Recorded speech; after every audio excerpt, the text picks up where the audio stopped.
Okay, I have 7 o'clock. Let's come to order, please. Welcome to our special meeting of the Town of Los Gatos Council for December 12th. Could I have a roll call, please? Thank you and good evening. Councilmember Marcia Jensen. Here. Councilmember Mariko Sayak. Here. Councilmember Barbara Spector. Here. Vice Mayor Steve Leonardis. Here. Mayor and Chair Rob Rennie. Here.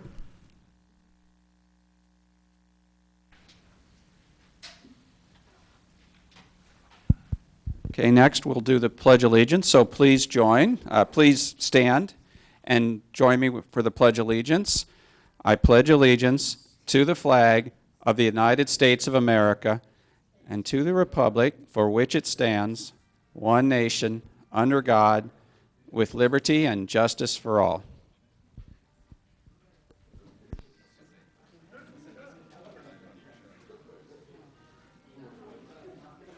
That's exactly the pledge music. All right, so next on the agenda, closed session report. Mr. Schultz, please. Yes, good evening. Prior to tonight's regular session, council met in closed session to discuss real property negotiations. No action was taken that requires reporting under the Brown Act. Thank you.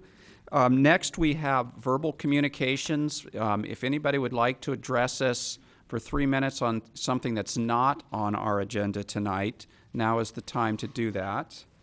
And I did just get 3 cards for verbal, so we'll start with Mark Brodsky.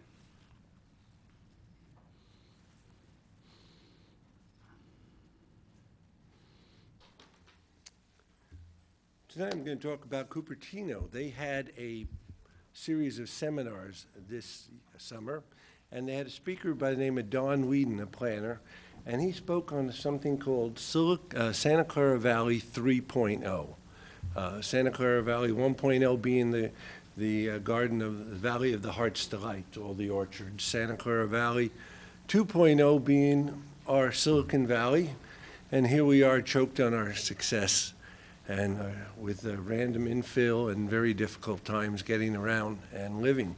But he talked about 3.0 and what 3.0 would be driven by, and what it's driven by is a changing demographics. It will allow for building urbanization, islands of urbanization in our sea of suburbia.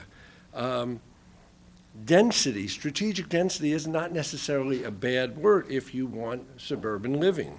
In fact, it may lead to be the solution to congestion and the solution to the housing problems we're dealing with future elderly.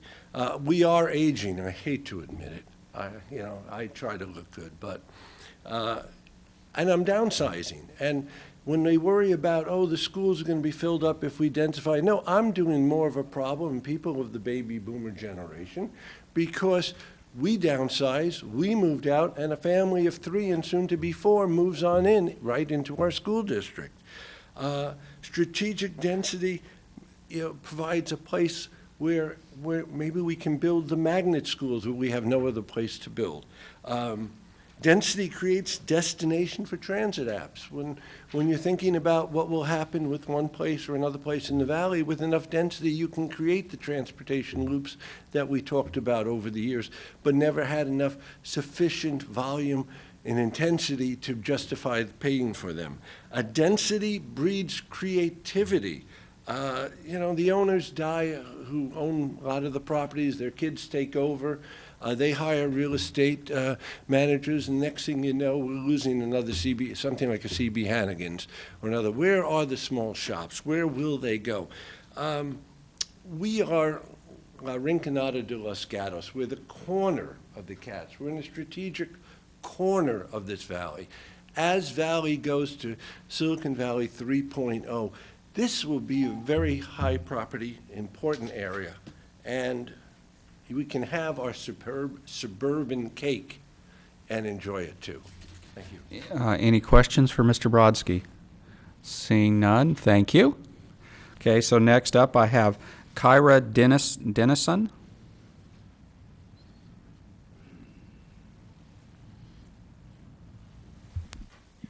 Hi, I'm here to talk about composting. I've noticed that recently the town does not have a community compost or a place that we can send compost to. San Francisco has a thing that you can send compost to, where you put it in your green bin, and it sends it to Recology, where they compost it and create compost to be used around the Bay Area.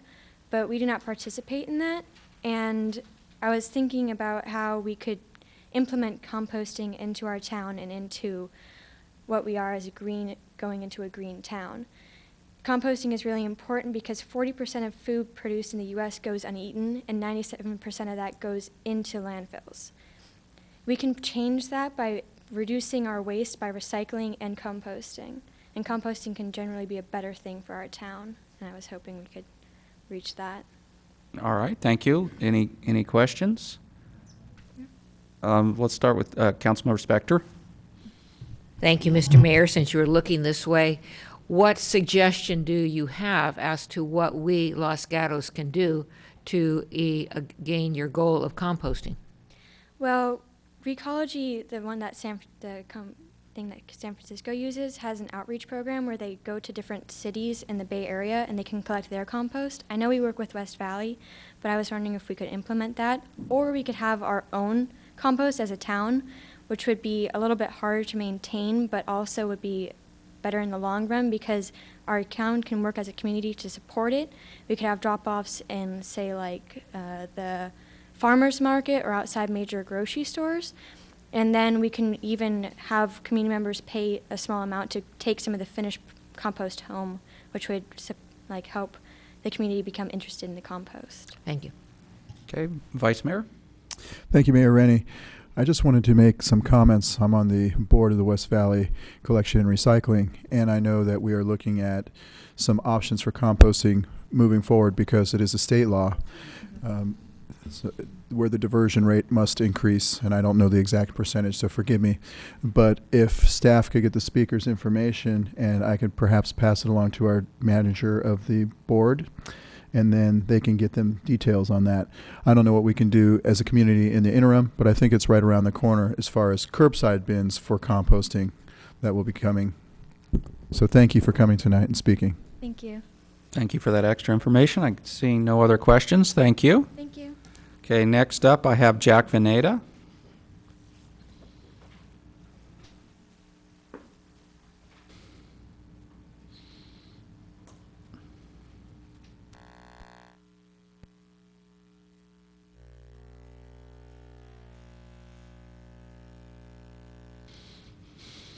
Good evening, Council, Mayor.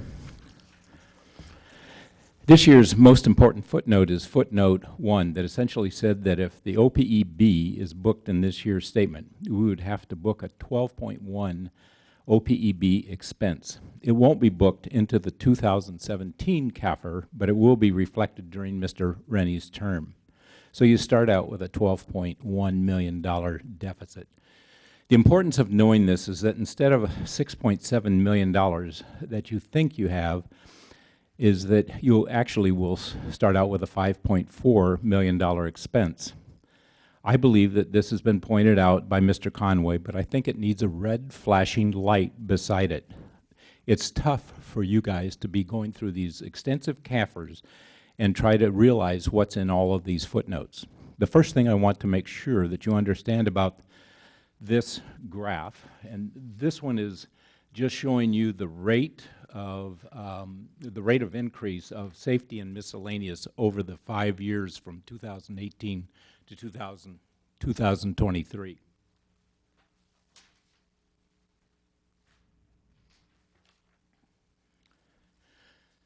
This graph is set up so that you are able to see what we have recorded in our CAFR from 2011 to 2017.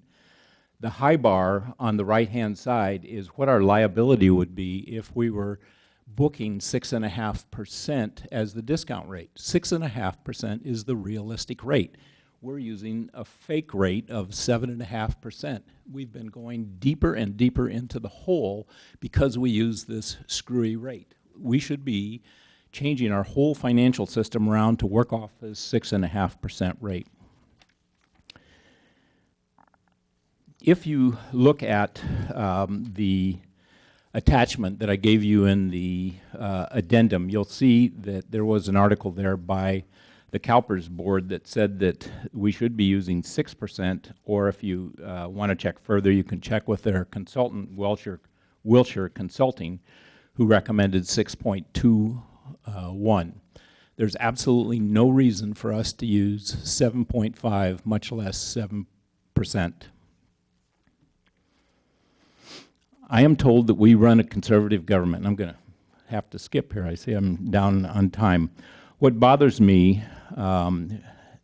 is the expected rate of increases for safety and maintenance, as you saw. The interest and service costs for the past 3 years, just for the miscellaneous expenses, in 2015, 10,000. 2016, 10,600. 2017, 11,100. Over 3 years, that's 31,924. Thank you. Do we have any questions for Mr. Van Naden? Okay, thank you. All right, I have no other cards for public comment. Is this public comment? Okay, so Ms. Risto. Hi, sorry about that. Maria Risto, 85 Broadway. I'm speaking as a resident, but also as a stakeholder in a meeting I was at the other day. I just want to alert the town, I'm sure the council's aware of this, that the town is undergoing a feasibility study for school bus service. And what people should be aware of is that there's going to be surveys going out to school families to look at how they feel about busing. And the point of this whole project would be, it's a pilot program and it's for congestion relief. So this is not busing for all students. This is busing to relieve congestion in congested areas of town and look at how do we take certain select areas of students off the road. So moving forward, this is a study that'll look at, is this something the community can get behind? Do we have a funding source for it? And how do we make it work? So more information will be coming out in January, but we're looking forward to people's collaboration and interest. These are modern safe school buses with seat belts. These are routes that will improve traffic in town.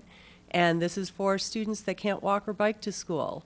So when you think about a bus, think about anywhere from 35 to 60 cars going through a funnel and being crammed into a school bus. We can take a lot of cars off this way. Thank you. Okay, I see one question. Councilmember Spector. Thank you, Mr. Mayor. Is this pilot or program that you're talking about akin to the Danville busing program? Correct. And I was under the impression with regard to Danville that the parents paid for the service or contributed to the service. But you seem to be talking about some other kind of funding.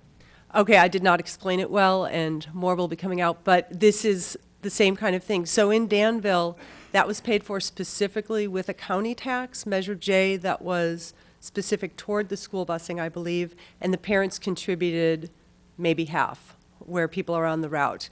In this case, we're looking for Measure B money. There may be other funding sources, and specifically toward congestion relief, and then where the routes are selected, the families that could ride it would also be paying toward it. Thank you.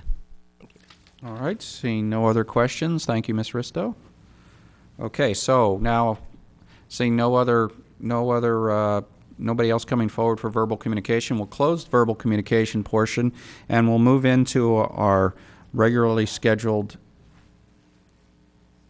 for verbal communication. Okay, all right, go ahead, Mr. Pickrow.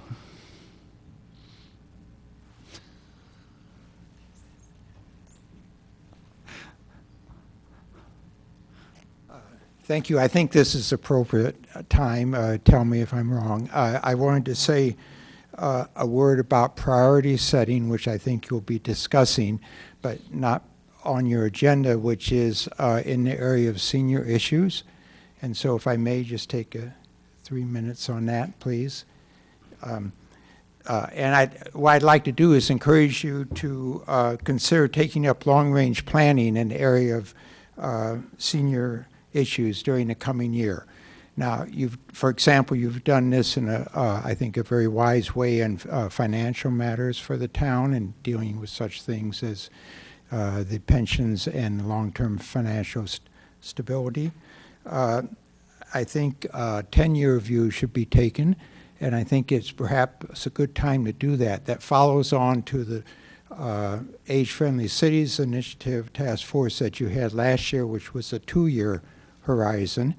I think that with the older population being about 5,000 citizens here now in Los Gatos and expected to grow from the 17% to maybe 25% in the next few decades, that it's a good time to do that. And while there are many issues, and I understand from like affordable move-down housing to transportation to social isolation, I think there are a couple issues which make this worth thinking about now with perhaps a committee or task force you might, if you so chose. One thing is that I think a town senior volunteer coordinator would be a wise thing to have, something like you had here in town about a decade ago, and that this person might be able to leverage volunteers in the town, service providers, service clubs, businesses, and also take advantage of grant opportunities coming up, which we're not doing now. A second particular motivation for me to make this suggestion to you tonight, and thank you for listening, is that I think it's worth taking a long-term look at an adult rec center and the contract arrangements with that. I know I've heard some concern that the Los Gatos Saratoga recreation contract you have with them may not be sustainable financially on the long term. I think that would be a concern for us. I think thinking about a community center from a long-term perspective, just like you did for the library, which created a crown jewel for, in my opinion, for Los Gatos, would be a good thing to start now. So thank you very much. Thank you. Any questions for Mr. Picro? I see none. Thank you. Now I will close the verbal communications again. And we'll move on to a staff report for our other business, which is going to be priority setting session. Thank you, Mayor, and good evening, Mayor and Council. Tonight we'll be talking about priority setting for 18-19 all the way through 2021. So we do look at a 2 or 3 year horizon. I do want to walk you through some of the materials that have been provided to you, and as you can see, you have the full complement of town staff for all departments to answer your questions as we go along. Last year, actually it was earlier this year, the council affirmed our core goals of public safety, community character, good governance, fiscal stability, civic enrichment, and quality public infrastructure. These core goals essentially inform the strategic priorities, but they also, very importantly, inform our operating and capital budget, and you'll see that the resources and the staff attention is distributed accordingly. Attachment 3 in your packet contains the work plans of the departments, and you'll see that 90% of the core services provided by any department are really basic services that go to all Los Gatos community members. Also in the work plan are identification of upcoming items for this next year based on state mandates, expected priorities from council from past budgets, as well as other materials that we know that we're going to have to do. Very importantly, in those work plans is the general plan update. And in early February, we're hoping that the council will spend some time with us to help us identify what are the issues and focus for the next general plan update and what our community engagement will be. This is an important opportunity to not only think long-term about our changing demographics and what our population needs will be, but also about things like sustainability and environmental goals that the council might have. So that's coming up, and that really does involve all of our town departments. Of course, CDD will be taking the lead, community development, but it also is significant workload for our town attorney as well as Parks and Public Work.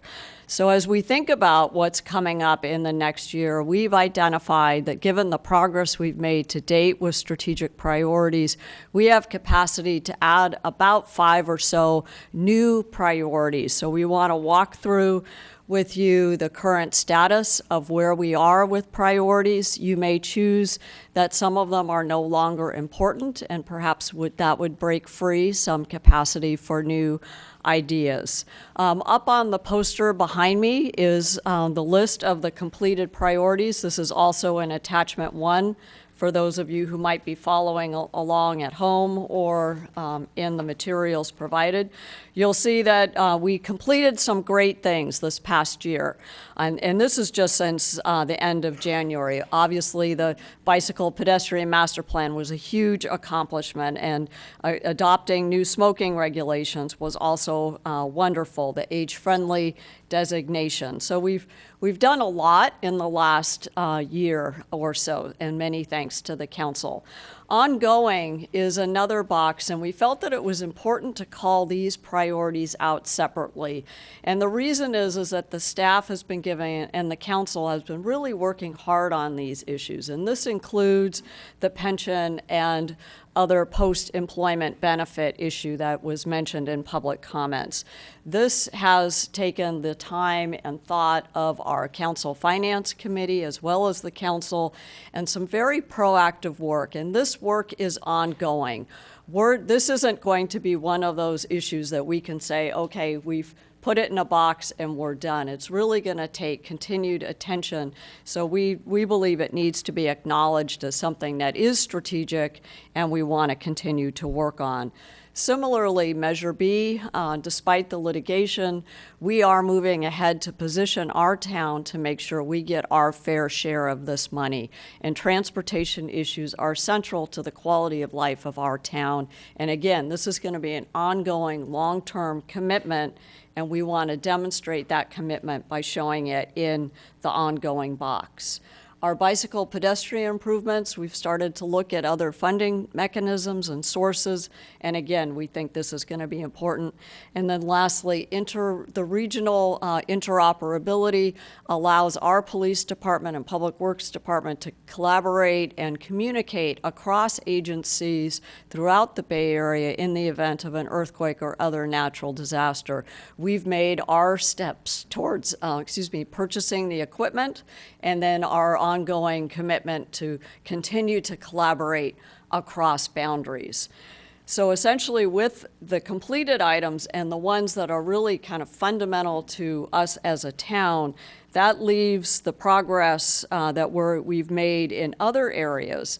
Almond Grove Streets, as you know, is fully funded, and that's in our budget. It's in our CIP. We wanted to acknowledge it here, but again, it's almost in that ongoing column, but at some point we will be finished. We're very close to finishing the North 40 specific plan amendments, and we think it's to the town's benefit to conclude that. We've done some ordinance work, and there's more ahead. And then there's other priorities. Certain items, such as downtown parking, has several components, such as the garage that our ad hoc committee is working on, as well as the work of our Transportation and Parking Commission. There are certain other ideas where I think we need some guidance from the council. For example, is there utility in the town doing a complete streets policy? And staff can answer any questions that you have on that one. And then similarly, should we continue to carry the alcohol policy, just given prior council discussion on that? So those are some areas where you might want to think about cutting. In your documents is attachment 4, and that is about 6 pages of new ideas that we heard in the mayor's acceptance speech, ideas that we've heard from council, from various committee meetings or other conversations, ideas from our community, and lastly, ideas from town staff. This is a menu from which you can select. Of course, you're not limited to it. You may hear other ideas through public testimony, but what we'd like to do is to have you identify, of these ideas and others, what are the big ones that you would like us to move forward with? Because tonight we're proposing a 2-step process where you identify, each council member, approximately 3 new ideas for us to consider, And then we would bring back to you on February 20th a scope and a budget and a workload assessment to help you decide, okay, now that we have that data, which are the ones that we're actually going to build into our 18-19 budget. So tonight we're not going to talk finances, but really we really want to hear from you about what are the specific deliverables and outcomes that you would like to see with strategic priorities. We've also included a memorandum from our town attorney regarding prioritized ordinances. This evening you'll have an opportunity to provide us input as to whether you think those ordinances need to be in a different priority order. Again, we've got the staff from all of the departments here to answer your questions, and we look forward to the discussion and direction this evening. Thank you. Thank you, Ms. Pravetti. So do we want to run through any of the ideas, or are we just going to wait for council questions on these? We're available for council questions if you'd like to ask them now. We did not list them in any priority order in terms of the potential new strategic priorities in attachment 4. If there's clarifications needed, the team is here to answer them for you. Okay, so let's go ahead and see if there's questions from council. Then we'll do take input from the public, and then we'll come back and discuss more and get to our 3 each vote kind of thing. Councilmember Jensen. Thank you, Mr. Mayor. It's a question maybe for Mr. Morley. It's page 6 of 6 of potential new priorities, Winchester Boulevard Master Plan. And what I'm trying to understand is that the concept there, is that an infrastructure plan in order to position ourselves for Measure B funds, or is that more like Los Gatos Boulevard plan of what we want it to look like that you had in mind? Yeah. Thank you for the question. Matt Morley, Director of Parks and Public Works. It would be a combination of the two. So as we're looking at development projects that come along on that corridor, it'd be nice to have some guidelines on what we're looking for long-term on that entire stretch of roadway.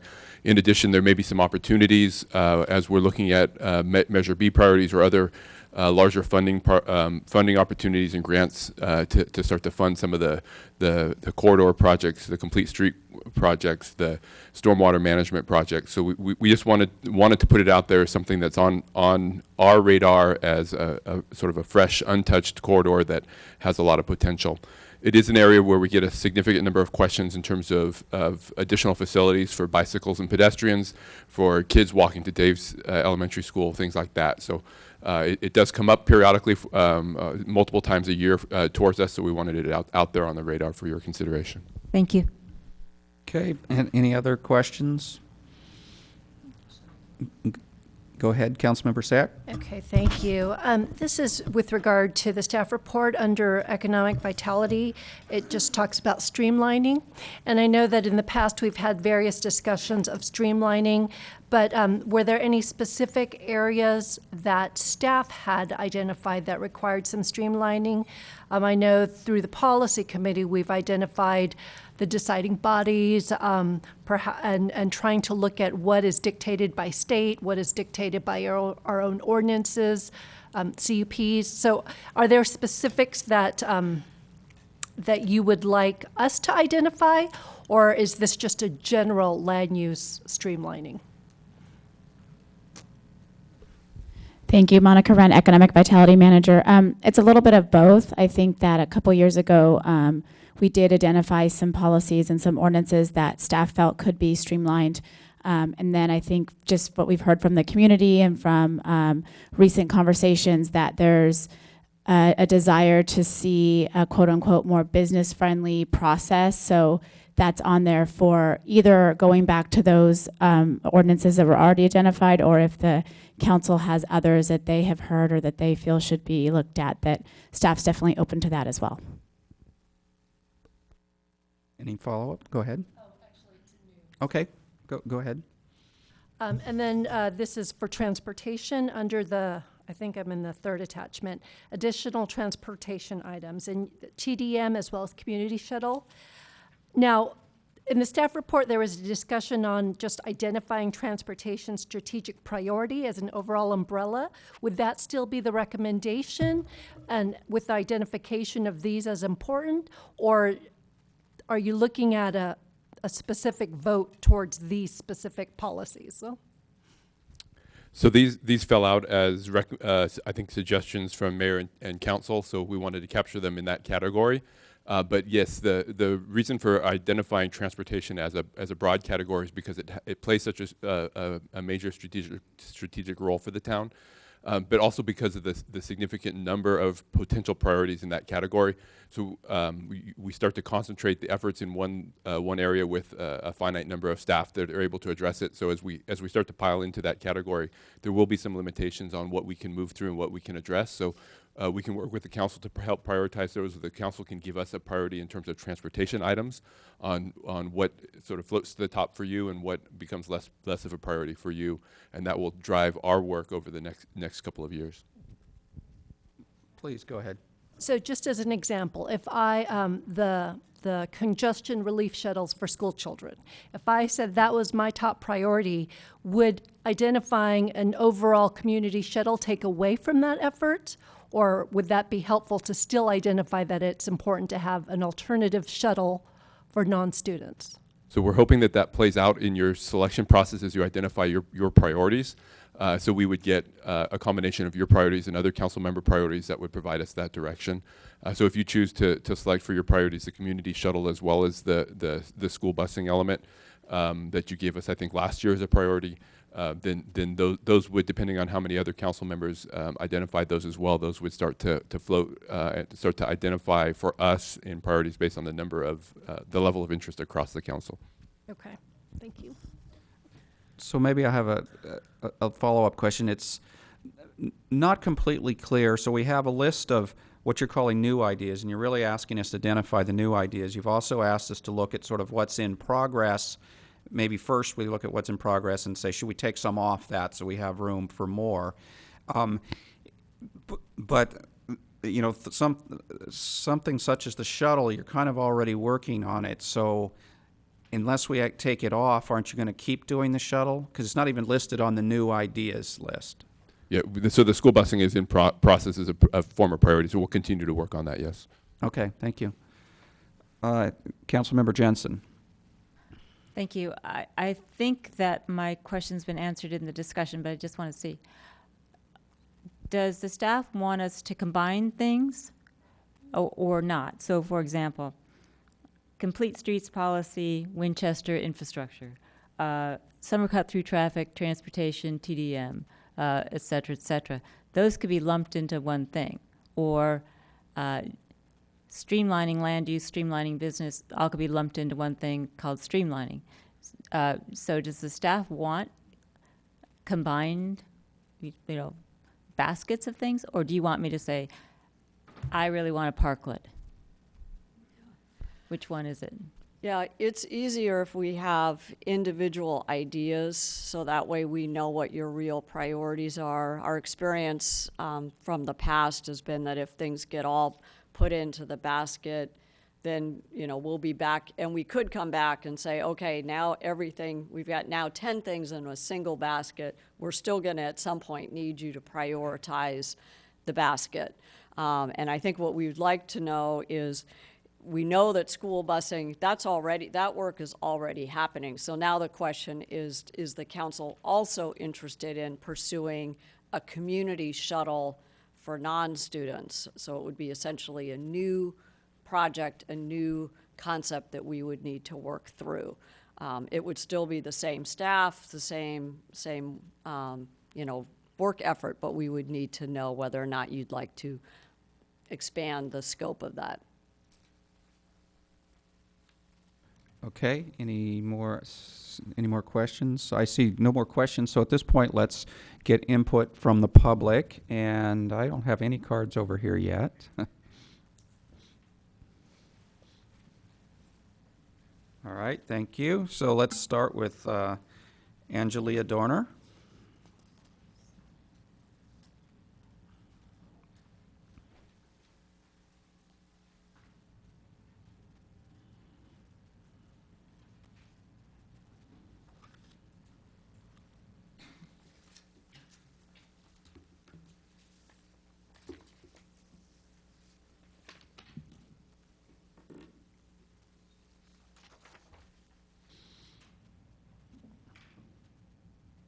If I have time, Angelia Dorner, proud resident of the Almond Grove. If I have time at the end, I'll give you some specific items. However, I wanted to focus on some ideas or suggestions for the process, the prioritization process, and how we might be able to monitor that best throughout the year, focusing primarily on consent items, expected grant funds, and the linking of individual projects during the year as to what priority categories they belong to, and sort of a running balance on how much have we spent towards those initiatives before we keep doing more. I have an example that I'd like to walk through with you so that it's something that you will be familiar with, and I just wanted to point it out in this context. In June of 17, there was a consent item for $343,000 of non-competitive funding through OBAG. This was money that we get provided directly to us based on population. And so it's a fixed amount of money that we get every single year, I believe, or maybe it's a 2-year cycle. However, that 343 was not considered when we looked at all the funding or the money that might be available for the coming year when we did prioritization. It popped up in June, and what it got used for was a corridor study, and don't get upset with me, bicycle guys. Okay, it was it used for a connection between Highway 9 and the Los Gatos Creek Trail, $340,000. Now, that was not on the Safe Routes to School master plan for bicycle and pedestrian. It was not on the Measure B priorities. In fact, not a single one of you said that that was going to be a priority. Mr. Rennie actually said he thought it might work. However, he didn't think it should even be number 4. So how that ended up getting the $343,000 funded towards it, I thought I never quite fully understood. And I had hoped that we would go back and look at our priorities for real and say that really the transportation planning, like the bus and the Safe Routes to School projects, could have been accomplished with that money. At the end of the day,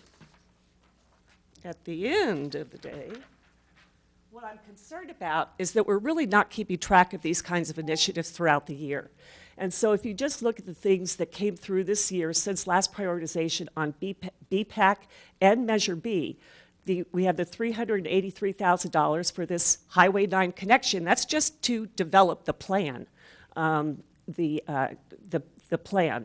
Measure B support, we now have someone. We thought it was going to be a senior civil engineer. It's actually just a project manager. That's $275,000. Forget our annual street repair. That's all done separately. However, you look at all of these things, and it's a lot of money. That's all going towards infrastructure. Thank you. Any questions for Ms. Dorner? Seeing none, thank you. So next up, I have Jennifer Leibthal.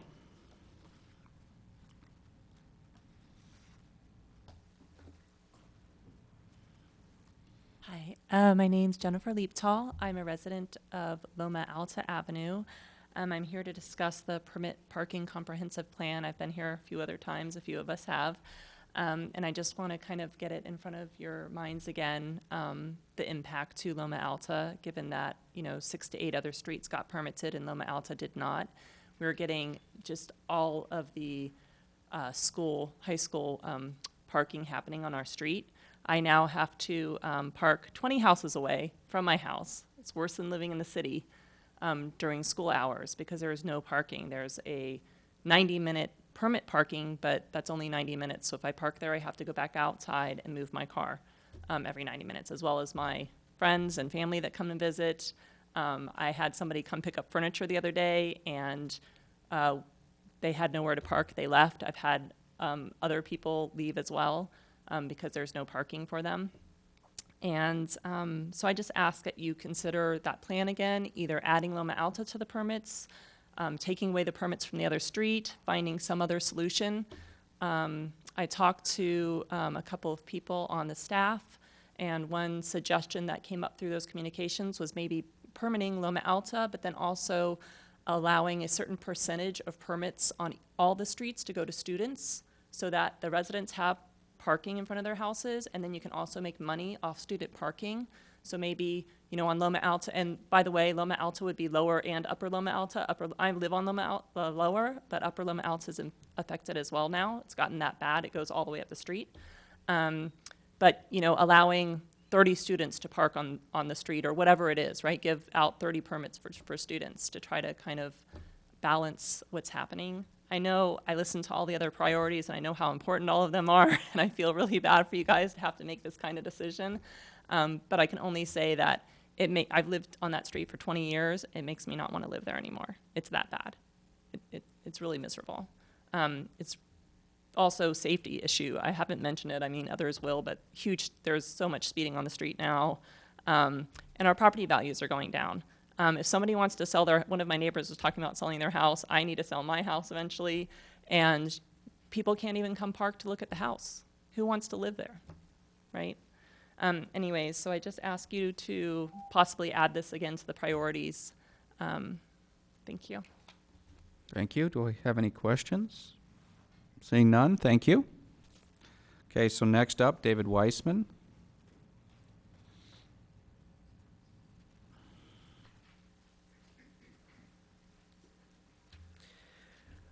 I ask for your vote tonight for finishing up the fence ordinance revision. After 2 planning commission and 1 town council meeting, we are too close not to complete this important document. Speaking as a trained ecologist, I agree with former planning commissioner John Bourgeois, who sent you a letter yesterday that an expensive, time-consuming wildlife corridor study is not necessary because it won't tell us anything that we don't already know. This fence ordinance draft is aimed at localized animal movements, pathways, and not large-scale migration corridors, such as those being discussed across Coyote Valley by various wildlife agencies. The last town council meeting was a good example of democracy in action, with people on both sides persuasively arguing for their positions. That's where compromise comes from. And we have already put forward compromise language in a letter to council that has been endorsed by the environmental community. I believe that with one more go-around with staff, starting with our compromise draft, is all that will be required before being ready to bring a draft back before either the Planning Commission or the Town Council. Nothing in our proposed draft compromise is new to the Bay Area.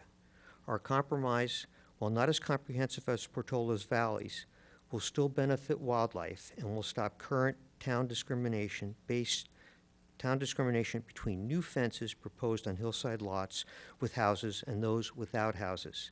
The wildlife-friendly goals discussed in both the general plan and the hillside guidelines can be realized.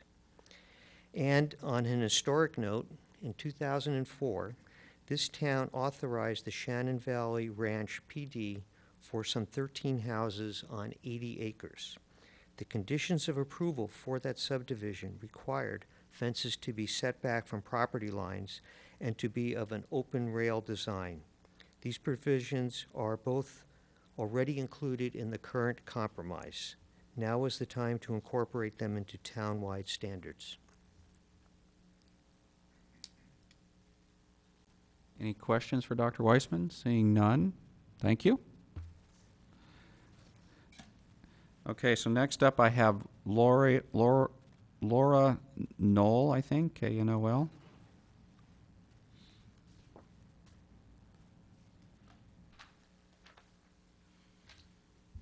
Hi, my name's Laura Knoll. I'm also a resident on Loma Alta, more towards the middle of the street. I just wanted to reiterate what Jennifer has already mentioned about the congestion on the street, especially during school hours in the school season. We moved to Loma Alta about 2.5 years ago, and we moved in August. And little did we know that during the school year, the parking situation and the safety would become such a concern. I have a 7th grader, and she walks to school. She walks to Fisher, and she has to cross the street at Loma Alta because we live on the opposite side. So. And she has to maneuver between inexperienced teenage drivers. So it's really a safety issue. High schoolers speeding up and down the street, doing illegal U-turns to try to find the appropriate spot.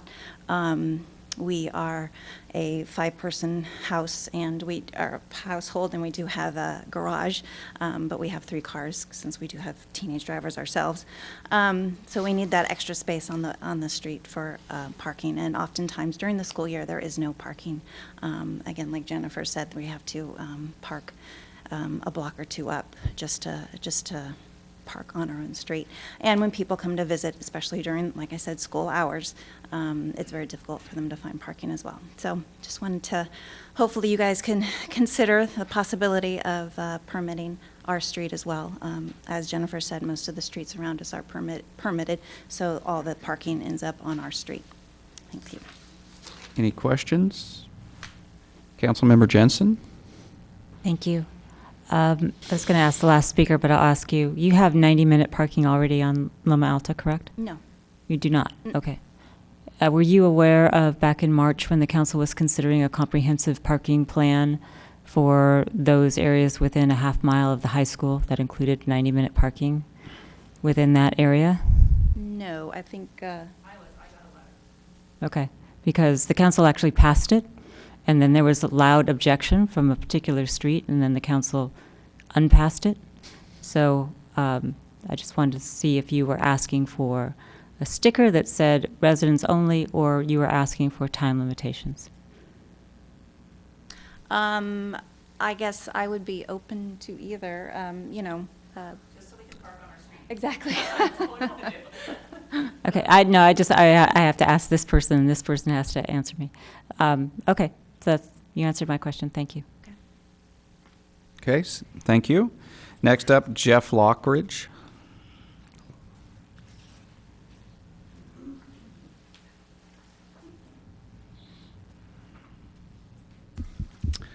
Mr. Mayor and council members, my name is Jeff Lockridge, 109 Paseo Laura. I'm the current chair of the BPAC.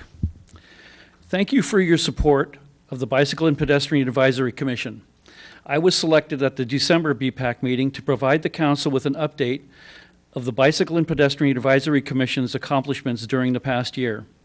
Most notably, the town council approved the Bicycle and Pedestrian Master Plan in March of this year. Completion of this plan required numerous BPAC coordinated special meetings, public meetings, and work with the master plan consultant for over a year. Development and approval of this plan allows the council and the community to develop safer paths of travel for pedestrians and bicyclists throughout the town, while allowing Los Gatos to apply for various grants and matching funds. The BPAC has been making a presence at town events. At the Spring into Green event, the BPAC provided a booth with a town map where residents identified bicycle and pedestrian areas of concern around town.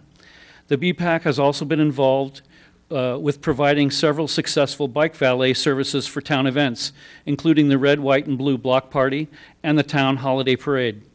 The BPAC helped to coordinate a bike valet for the private Eat, Drink, and Los Gatos event, which was also very successful. These efforts help keep the BPAC members informed of community priorities so that they can more effectively fulfill their advisory capacity to council. They also raise awareness among residents of the ease of riding their bikes to town events versus fighting traffic and trying to find parking spaces.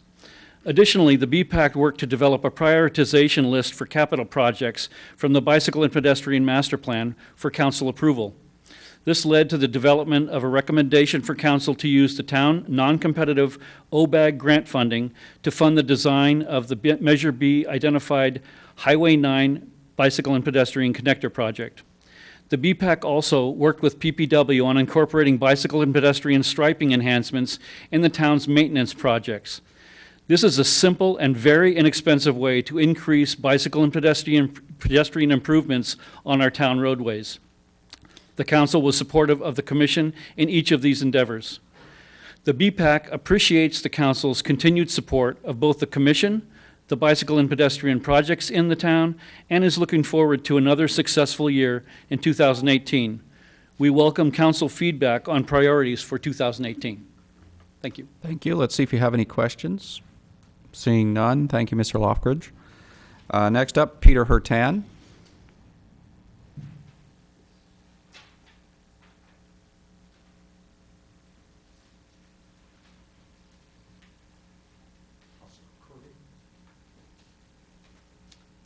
council members and staff.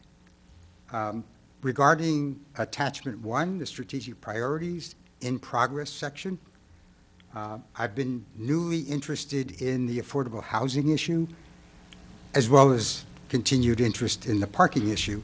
So I'd like to comment upon the work item with about selling and leasing the town's surplus properties. So I'd like to suggest that it's premature to consider selling or leasing those properties until there's further discussion about its potential, those particular properties' potential use as affordable housing land or parking structures. That's that item.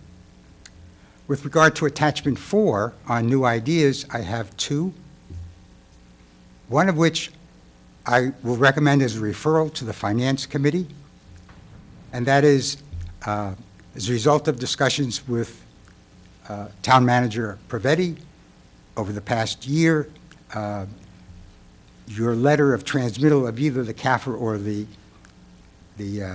budget, I don't remember which, pointed out that the town residents spend $14 million with the county central fire district for our fire protective services. And as you may know, that's billed to us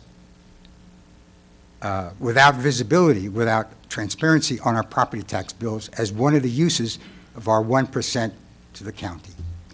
It's not separated out as a particular line item, so none of us knows the percentage of our property taxes that goes toward our fire district. I'm not suggesting $14 million is inappropriate. We're paying somewhere between $10 and $13 million for our police services. I think it's in the Finance Committee meeting, it was pointed out, it's 13 when you include the pass-through of $3 million. My reason for wanting to refer to the Finance Committee, I think it's time to relook at the formula for how the residents are paying for fire services. That formula, I believe, was set at the time of Proposition 13 as a fixed percentage. So with the change of property values, how much we're paying towards central fire may have shifted compared to other municipalities. So that's why I'm recommending that's one of the priorities. Thank you. Thank you. Any questions for Mr. Hurtan? Seeing none, thank you. Next up, I have Ryan Finchel.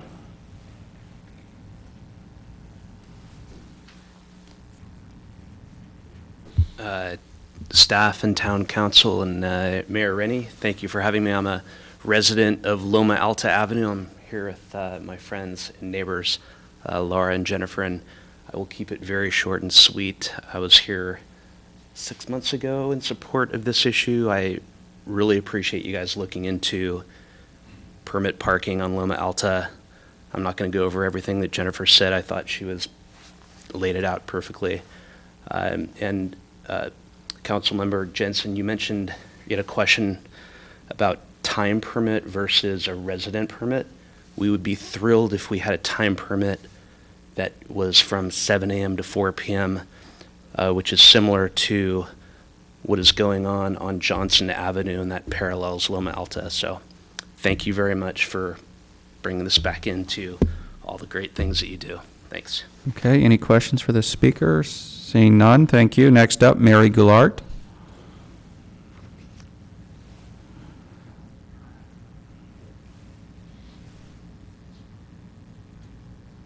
Good evening, council members and staff. My item is on, it's agenda item 4, the senior coordinating position. Again, my name's Mary Goulart. I'm the director of the Live Oak Senior Nutrition and Service Center here in town. I am very encouraged by the momentum I see building related to our age-friendly community. I greatly appreciate the work that the town council and Mayor Rennie have put into exploring the new senior coordinating position here in town and what the responsibilities might be. As part of the age-friendly task force, I have researched age-friendly communities quite a bit. I've learned a lot about what makes them successful, and I would like to share some of my ideas regarding the senior coordinating position with you. I see a senior coordinator as one who knows the key stakeholders very well and works hard to promote all local senior programs and services. They partner with other community members who advocate for seniors and create new programs to meet the unmet needs. They are dedicated to improving the overall well-being of older adults at all ages and stages in their senior years. A senior coordinator educates the entire community about the needs for services for older adults, and they inspire partnership between community members, town government, business, service organizations, schools, and spiritual communities. They utilize volunteers to expand emergency preparedness, intergenerational programs, and to promote new learning and options for healthier, happier living. A senior coordinator takes advantage of every chance to improve the quality of life for all seniors. They offer older adults opportunities to give back, to experience a sense of purpose and fulfillment once again. And they help weave them back into the fabric of our communities. I am grateful to all of you who recognize the importance of honoring our elders, of including them in the life of our Los Gatos community. Remember, many of us qualify as seniors, or we are not far from being labeled as such. Let us create the most vibrant, age-friendly community we can and embrace the wonderful possibilities of an active and engaged future. Thank you. Okay, any questions for the speaker? I do have one. You may not have had a chance to read the staff report, but they are suggesting, rather than having a community coordinator, that we kind of either add more dollars to some of the existing resources, I guess, such as the rec center, let them put on more programs, or give the county some more dollars to do more caseload for us, or maybe add a library staff person to do more programming through the library, are kind of the ways they suggested we do it. And they are asking us also, do we want, if we're interested in this, do we want more caseload kinds of things or more programming kinds of things? Can you comment on that a little bit? Yeah, case management is very important. But we have a lot already from West Valley Community Services Right. and some of the other organizations. So do we need more? I don't think so. I think case management is a one-on-one thing, and it is very important. But I think, and adding more programs is also good. What I see would be the biggest bang for the buck, so to speak, is to have somebody who is promoting all the existing programs, who are building new programs in partnership with the people in the town, whether it's the business, town government, the different agencies and service organizations, because then you get the whole community involved. And it's different than just adding a program or a case manager. It's a much broader approach. And if anybody's interested, you can go and look online about what the different age-friendly communities are doing. And a lot of it is using volunteers and using the whole town to build services and programs. And you can get a lot more involvement and a lot more going than if you're just adding a program or a case manager. And I think they're all important, but that's my particular perspective, is building the whole community behind it, and then it changes the whole impact. Thank you. Any further questions for Ms. Goulart? Seeing none, thank you. Thank you. So next up is David Klinger.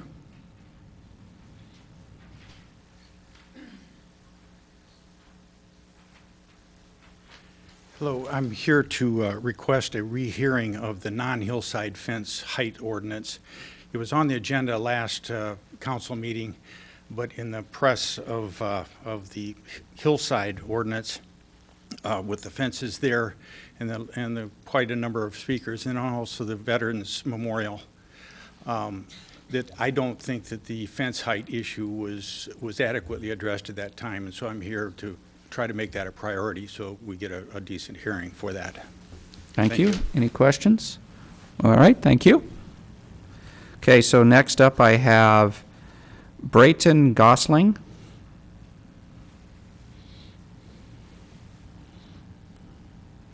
Hello, I'm the general manager over at Hotel Los Gatos. I've been here working in town for about 8 years now, and one of the things that I would like to potentially address for next year or in the coming future is to talk about how the town is currently using the TOT, as well as the most recent increase to the TOT, and it's kind of, as of right now, just going into the general fund in a nebulous way, which is not how most cities or towns use their TOT, and some aspect of it, some portion of it goes back into talking about tourism in the town, talking about, goes hand in hand with economic vitality. I think that the hotels do a really good job here bringing people into town, keeping them busy in our restaurants and things like that. So, as we look next year with increases in wages going up, it's going to be harder and harder for restaurants and other businesses to continue to stay in business. And so some support from those funds would be great to kind of help promote the town and talk about why people should come to Los Gatos and why is it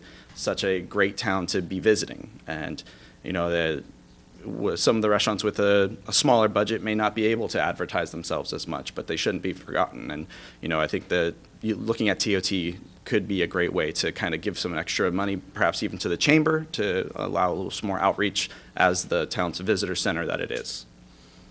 Thank you. Any questions? Councilmember Jensen? Thank you for that. I know that you're involved with the chamber. Throughout the last couple years, there's been at least some suggestion or discussion that perhaps the businesses should form a business association, downtown business association, and essentially tax themselves to do that kind of thing in conjunction with the chamber or perhaps the town. What's your opinion about doing that, or have you worked toward that at all with the chamber, and if not, why not? Sure. So the chamber has got together and talked about that, and we are worried with, by doing that, we will potentially be creating another layer and overburdening ourselves. A lot of the restaurants and other businesses in town don't really feel that they have the additional funds to put into an additional program like that. So it is something we've discussed, but we've kind of decided as of right now to shy away from it. Okay, any other questions? Seeing none, thank you. Okay, next up, Jack Veneta.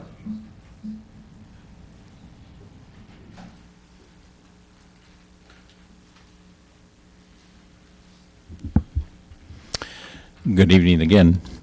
It occurred to me that some of these priorities will cost money, and one of the things I wanted to bring to your attention that I didn't have time to before is that we only contribute 33% to our miscellaneous pensions right now.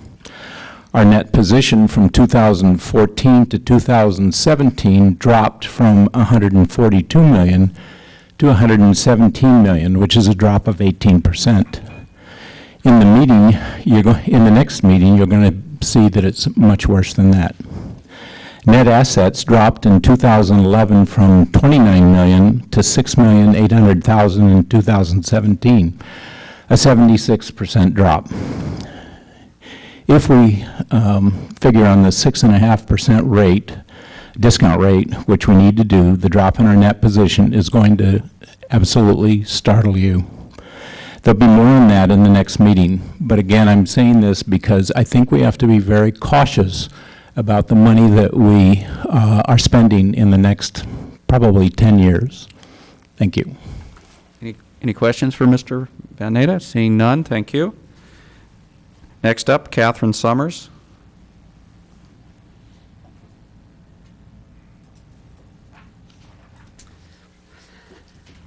Good evening, Council.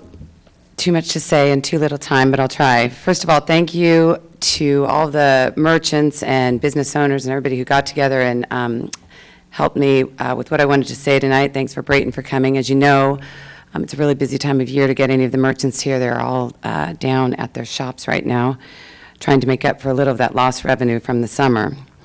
I did want to request that the council consider economic vitality as one of your priorities for 2018. Let's take a minute and imagine Los Gatos in 2027. That's 10 short years from now, and it will go by like that. What will this town look like? What businesses will be here? What restaurants will have survived? We can help shape that. We live in such a world right now where everything's such instant gratification and everything happens so fast that I think we forget to look ahead and look at the future. But it really is our responsibility, all of us here in this room, to look ahead and to plan and to imagine. I believe that we are getting desperate and panicked with these looming expenses of unfunded liability pensions, and I know they're important, and we're all protecting our community, but to a real degree of being defensive. I think by scrimping and saving and this idea of cost recovery is just hurting our neighborhoods. It's hurting the goodwill in the community, the friendly neighborhoods, and the spirit. What if we took a different tactic? And what if we partnered and cooperated with each other and shared our resources a little more? You hear the chatter about Willow Glen, Santana Row, and Campbell, and yeah, those places are really bright and shiny. And we just have to sparkle a little bit more. Excuse the pun for the holidays. We can make that happen. It's a leap of faith, I know, but there is the money there. And I've experienced some of this because, as you know, I have a pretty conservative board, and they gave me a few chances this year with some things. The Eat, Drink, Los Gatos, none of them believed that we could do it. We wanted 2,500 people. We ended up with about 6,000 to 7,000 people. The holiday stroll, the girls' night out, the wreaths that we've heard so much about, which cost the chamber a lot of money but really had a big impact. In the last month alone, the chamber has 31 new members. That is remarkable, and I think that is truly because they see that we're doing something. With your help and with your funding, possibly from the TOT, we can really make a difference. And I think if we can imagine that, perhaps our sales tax revenues would go up, perhaps by so much that we could actually look at those unfunded pension liabilities in a different way and be able to pay them down. I think that's all I have to say. Thank you. I made it. Any questions? Councilmember Spector has a question for you. Thank you, Mr. Mayor. Well, maybe this will get you an opportunity to talk more. Okay. So, first of all, thank you. One of the things that we're doing tonight on all items is trying to be as specific as possible. And so, you know, you're talking about economic vitality. We've had people who have asked for a portion of the TOT. That's specific. We've had people who have suggested the bicycle taxis, whatever it was called, the parking. So those are specific. Do you have anything specific that you are requesting as part of the downtown, or I shouldn't say downtown, the Los Gatos economic vitality? You saved me, because yes, as a matter of fact, I do. So I love the idea of a community trolley or something that brings people to town. We talked a little bit about even maybe like petty taxi cabs that, you know, that take people from one end of the town to another, from restaurant to restaurant, so that it would be kind of a destination that people would talk about and say, I want to go down and try these things. We've talked about parklets, which I think is a really good idea, and we've looked into the expenses of those, and I think we could actually afford that. Music in that park.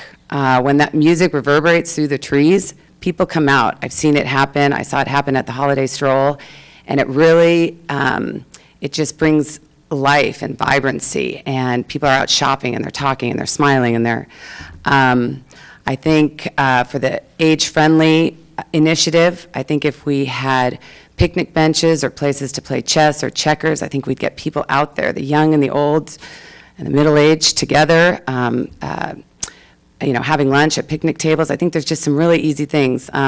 For starters, street banners. It's so easy to just put something up that's bright and colorful. And as you come down Main Street, as you come down North Santa Cruz and the boulevard we were even talking about, I think it just makes you feel good about where you live, and I really believe that community spirit is what's going to put us in a position where we, as somebody said earlier, you know, we're at that end of Silicon Valley, the gateway to Santa Cruz. I mean, people know we're here. We just have to shout it and say, come and visit. Love where you live. Thank you. Mr. Mayor, may I a couple more things? Please, go ahead. Following up, I want to make sure we're all on the same page. When you say park lots, what are you talking about? So parklets, I think they have them in correct me if I'm wrong, I think some of the staff knows more about this than I do, but in Mountain View, and they have, I think San Luis Obispo has done it, and so it would be along North Santa Cruz, and you kind of build out where there's a few parking spaces, and you'd build out and you'd have some outdoor seating, so that as you're walking down, it would be more like an outdoor, open mall, Okay. and just give the feeling of stopping and hanging out. Got it. And when you say music in the park, what park are you talking about? Town Plaza All right. Park. And picnic tables where? I think Civic Center, we could use a few really nice picnic tables, and then also in Plaza. Thank you. Okay, any further questions for Ms. Summers? Go ahead, Councilmember Sack. Okay, so a couple things. Want to follow up on the parklets. I hear mixed things from merchants. Some don't want to take away parking. Is this something that, as a board, there's been a decision behind? The idea of parklets on North Santa Cruz? The chamber board? The chamber board? No, not necessarily. It's just one of the ideas that has, kind of floated around a little bit, and there's a few restaurant owners who've, kind of pushed that idea. I do think it would hurt with the parking, which is another whole issue in and of itself, but I'm confident that the Parking and Transportation Committee is working on some new ideas, as is, I think, Jackie Rose has some new parking, and the parking garage, definitely pushing for that.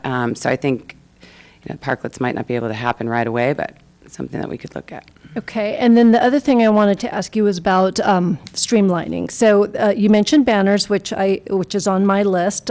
There are a couple of other things that we can streamline, but what comes top of mind for you? I know I've heard in the past CUP requirement, just banners, signage. Is there anything that comes often when the chamber is discussing streamlining?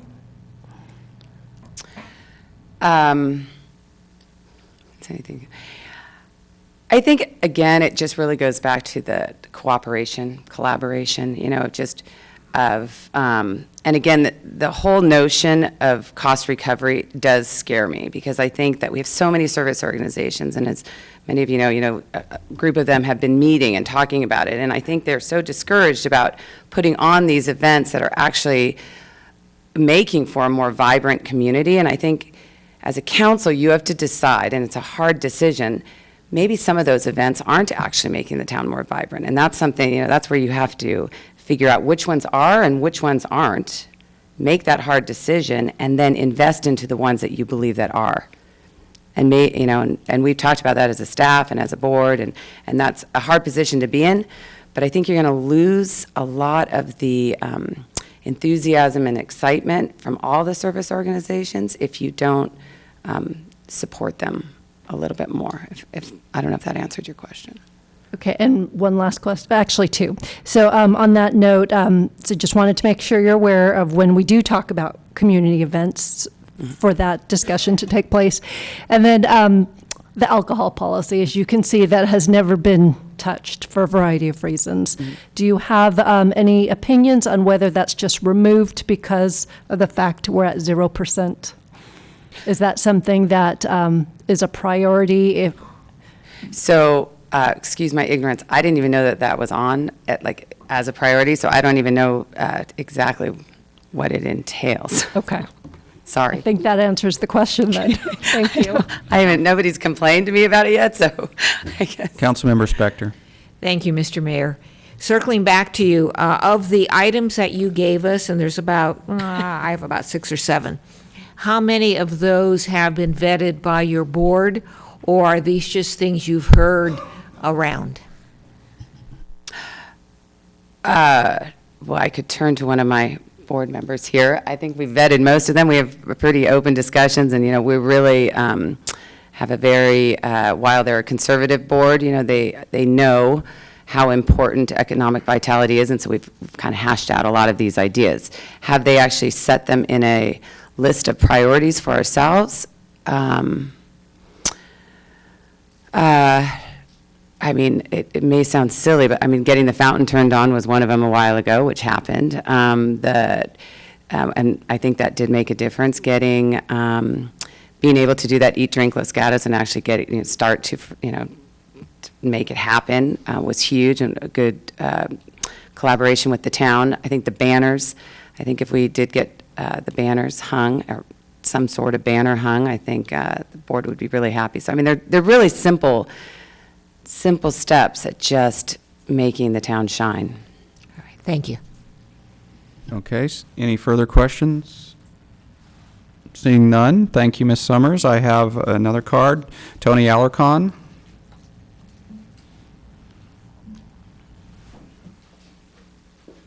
Council, thank you for letting me speak tonight. I wasn't going to, but when we started talking about parking, it reminded me of an idea that I've had for many years, and I think we have a great solution. When you come up Highway 9 behind Chase, there's the 3-hour parking lot, and that's a single story. I've always envisioned one of the difficulties when you come into town as an outsider, or even as a town resident and driving, is finding a spot to park. And that particular location is ideal for a multi-level parking structure. If I were on council, or if I had my vote, I would designate that parking lot as an employee parking structure. So we can easily take a head count on the number of employees that work in town and drive in town, and that would get the employee cars off the streets downtown and make it easier for people to park in town. And depending upon the cost, of course, it's about $100,000 a stall for a subterranean.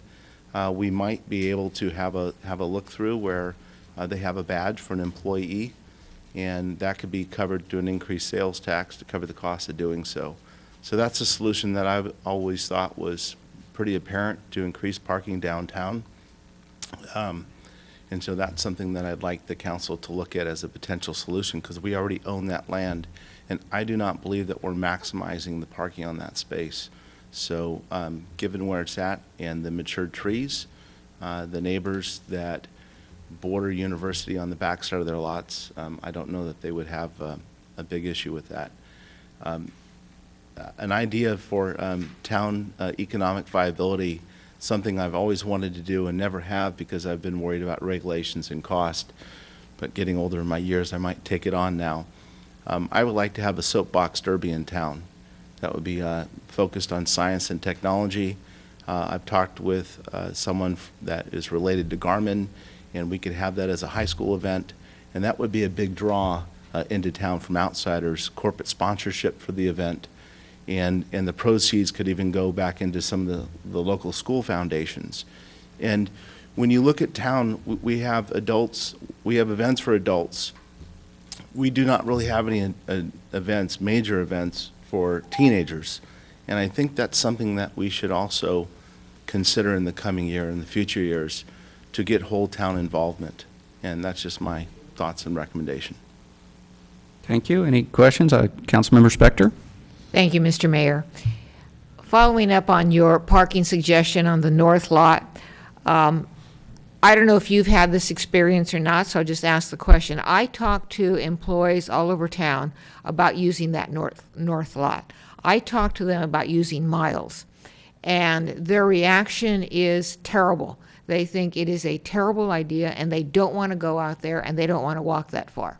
So that's the reaction I get, and Miles is closer than the north lot, and the north lot is a little bit further. So do you think it's realistic, and what has your experience been? I think maybe, I think there could be some resistance with employees running late for work and wanting to park closer. Perhaps with now a new fitness trend, people might be okay with walking. And maybe what we do is we have a Miles lot allocated to the businesses that are closer to that proximity, and a parking lot for the businesses that are closer to that proximity. Thank you. Thank you. Any further questions? Seeing none, thank you, Mr. Alarcon. Okay, I have no more cards. Is anybody else dying to speak to us? Seeing nobody coming forward, I will close the public testimony. And so my vision of this is that we would break it in 3 chunks, if that's what the town manager is thinking also. The first chunk would be to look at what's in progress for our current strategic priorities and see if we want to take some things off of that to make room for more. The second chunk would then to be, has been asked for us each to give kind of our top 3 priorities. That may be a little difficult to just do top 3. Maybe it's top 3 big ones, and maybe we can mention some smaller ones. And then the last piece, it's probably pretty short, is to look at the town attorney's priority list of ordinances, and whether we think that's the right order for that. So, Town Manager, did you want to take over again, or? I think you've laid out a great process, and Mayor, I think with that outline, again, if there's any additional clarifications that any council member needs, the team is here for you. But you're doing a great job facilitating our meeting, so I All right, let's start. Questions, Councilmember Sack? Okay, I actually have a couple before we get into prioritizing. The first is for the town attorney. For your list, wireless facilities. I just want to make sure I understand I think it was AB 649 that was defeated. Would this proposed ordinance help us in case another ordinance such as that were to come forward?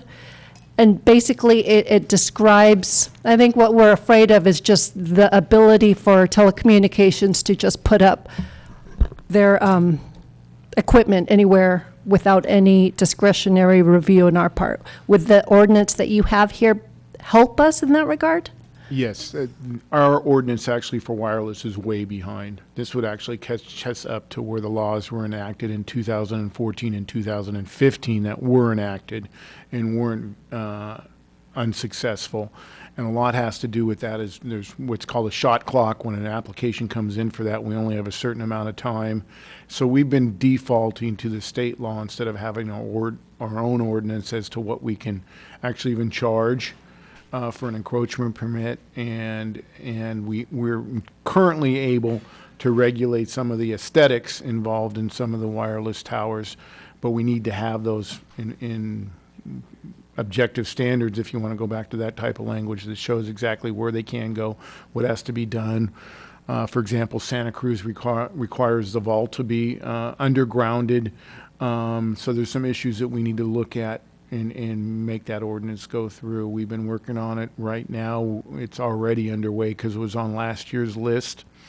We've developed a agreement that's like a facilities agreement, encroachment permit, but we still need the language in our ordinance, even if there's no new laws that come forward. But you're right, it is possible that we could be in this process and get more of our discretion taken away even further by federal law. May I keep going? Please, go ahead. So just to follow up to that then, my understanding is the federal, there is going to be proposed federal regulation, so does it make sense to begin it if there is this chance? Well, we're already beginning it, so we already have to even come in compliance with state law. So it could certainly drop down a little bit depending on where the federal law goes, and that would be fine. And then if in fact it doesn't come forward, we could reprioritize it. So if you felt there was one of the other ones that were more important or another one, we could certainly lower it to a lower number than number one. Okay. If I could chime in just for a second on that one, there are a couple considerations if we're able to put a use agreement in place with the telecommunications company. There could be a revenue stream behind it that would be general fund revenue.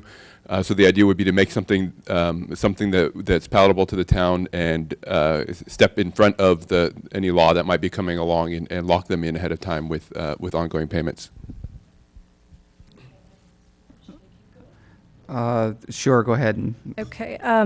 Another question I have, it was mentioned from a speaker about the process. Now, I know one of our values is good governance, and so I'm wondering, instead of identifying as a specific priority, does it make sense to talk about the process so that there's a clear understanding, whatever the priorities we identify, it still has to come back and incorporate it in the work plan and then in the budgets. Is that a correct process assumption from here?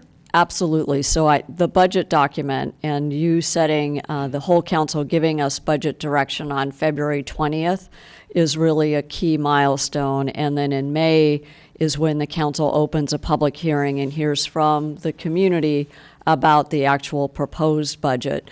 But we have so much work to do in the town that it really would be helpful if we can align the proposed budget with the new strategic priorities as well as any additional budget direction you'd like to give us on the 20th. Okay.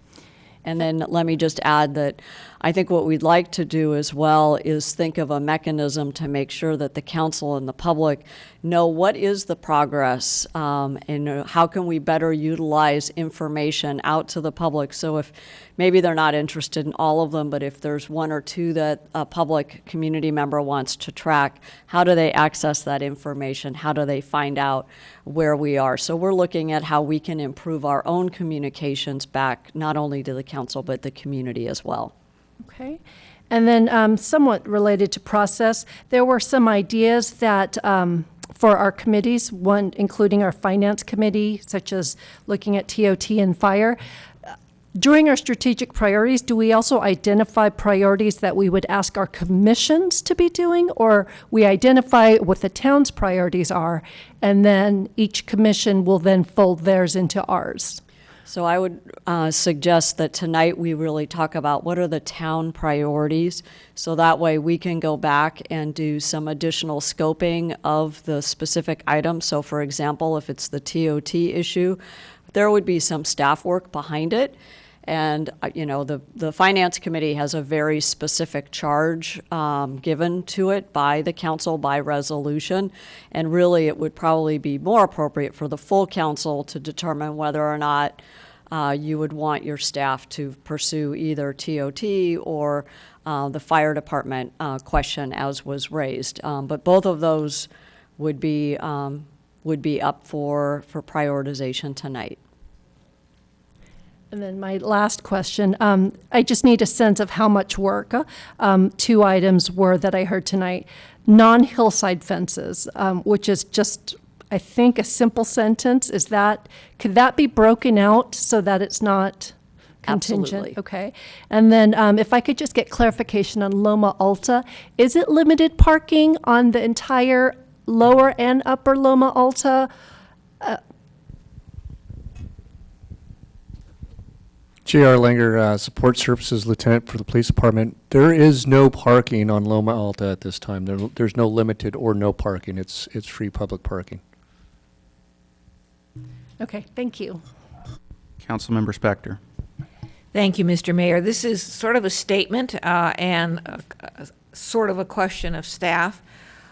In preparing for tonight's meeting, what I did for myself is listed priorities, some which I think are on this list and some which may not be. But my objective was to limit the number of priorities that I was focusing on so that hopefully we would be more successful in the year to come of getting more things done. So there may be really wonderful, worthwhile things that are brought forward, and they may not be something that I will be supporting, not because they're not good ideas, but because I think we need to limit our objectives. Okay, Councilmember Jensen. Two questions. One maybe is to Ms. Pravetti. Ms. Spector just talked about getting things done. Ms. Pravetti was talking about reporting to the public on the progress. I just want to understand, in looking at the chart behind you that assigns percentages to various things, how did the staff arrive at those percentages? So if I take, for example, reduce summer cut-through traffic, it says 30%. So to me, you're never going to get to 100%. So it's a continuing thing that we address every once in a while or a lot. So where does that 30% come from? And given that one example, how does it make a difference to staff if council were to say, take that off the list because it's addressed through various other things? I'm going to ask Director Morley to start, and then I'll supplement as needed. Thank you. So the percentages, I think, are estimates by staff in terms of the amount of time we've spent. The cut through traffic is definitely a very difficult one because, as you noted, we'll likely never get to 100%. The 30% is really targeted towards the implementation of a roundabout at Wood Road. So that's sort of a key mark in that project that we're targeting as a measure that gives us something to shoot for. That answers the question. So reduced cut-through traffic is big, but roundabout is small. So you're going for specifics, so okay, I get that. My second question is maybe to Lieutenant Langer or the chief. With respect to parking, as I said to one of the speakers, the council considered a comprehensive parking plan back in March, actually passed 4-1, and it created a high school district. And I'm just wondering, if I'm thinking about things that are easy to check off, has anything changed from March for the plan that was proposed or the streets involved or anything else, such that if the council wanted to take it up, it could just take up what was already done and reconsider it? Yeah, with appropriate council direction regarding that project, the project's recommendations basically have not changed, and we could begin conducting our outreach to begin that project. Thank you. Any further questions?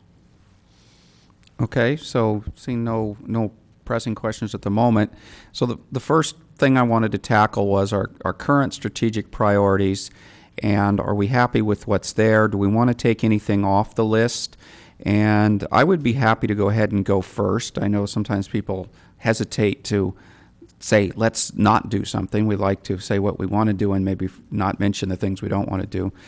I would look at the list and I say, I really like the ongoing ones that are there. I wouldn't do anything to that. If somebody wants to add one, I will listen. I wouldn't take anything off. The general plan action items, I think, should be taken off. That was from our last general plan. That's probably 8 years ago now, and we're going to be starting a new general plan. So I think it would be kind of silly because they may not even be what we want anymore or may not be relevant.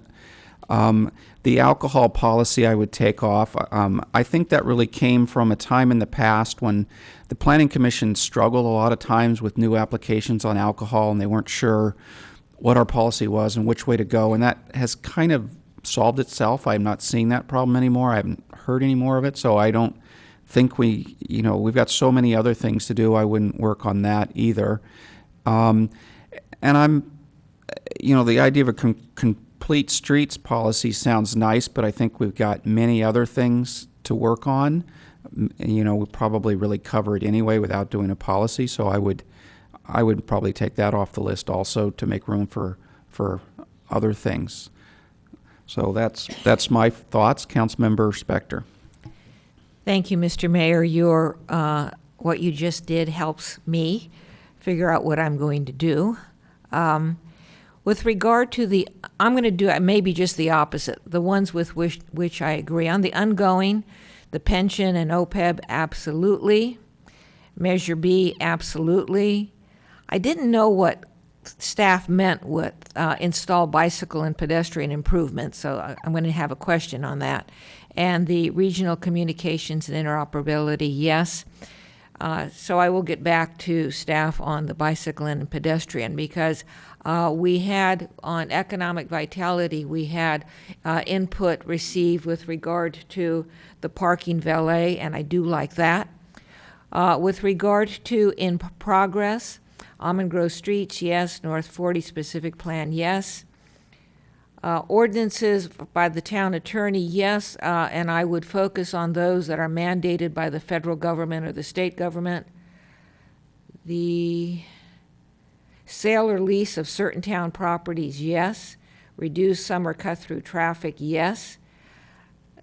The general plan, yes, in the sense of reviewing what we're going to do in the future, and I would specifically be looking at examining the housing part of the general plan in light of the objective and other standards mandated by the state. On the downtown parking, yes, in the sense of the parking garage process going forward.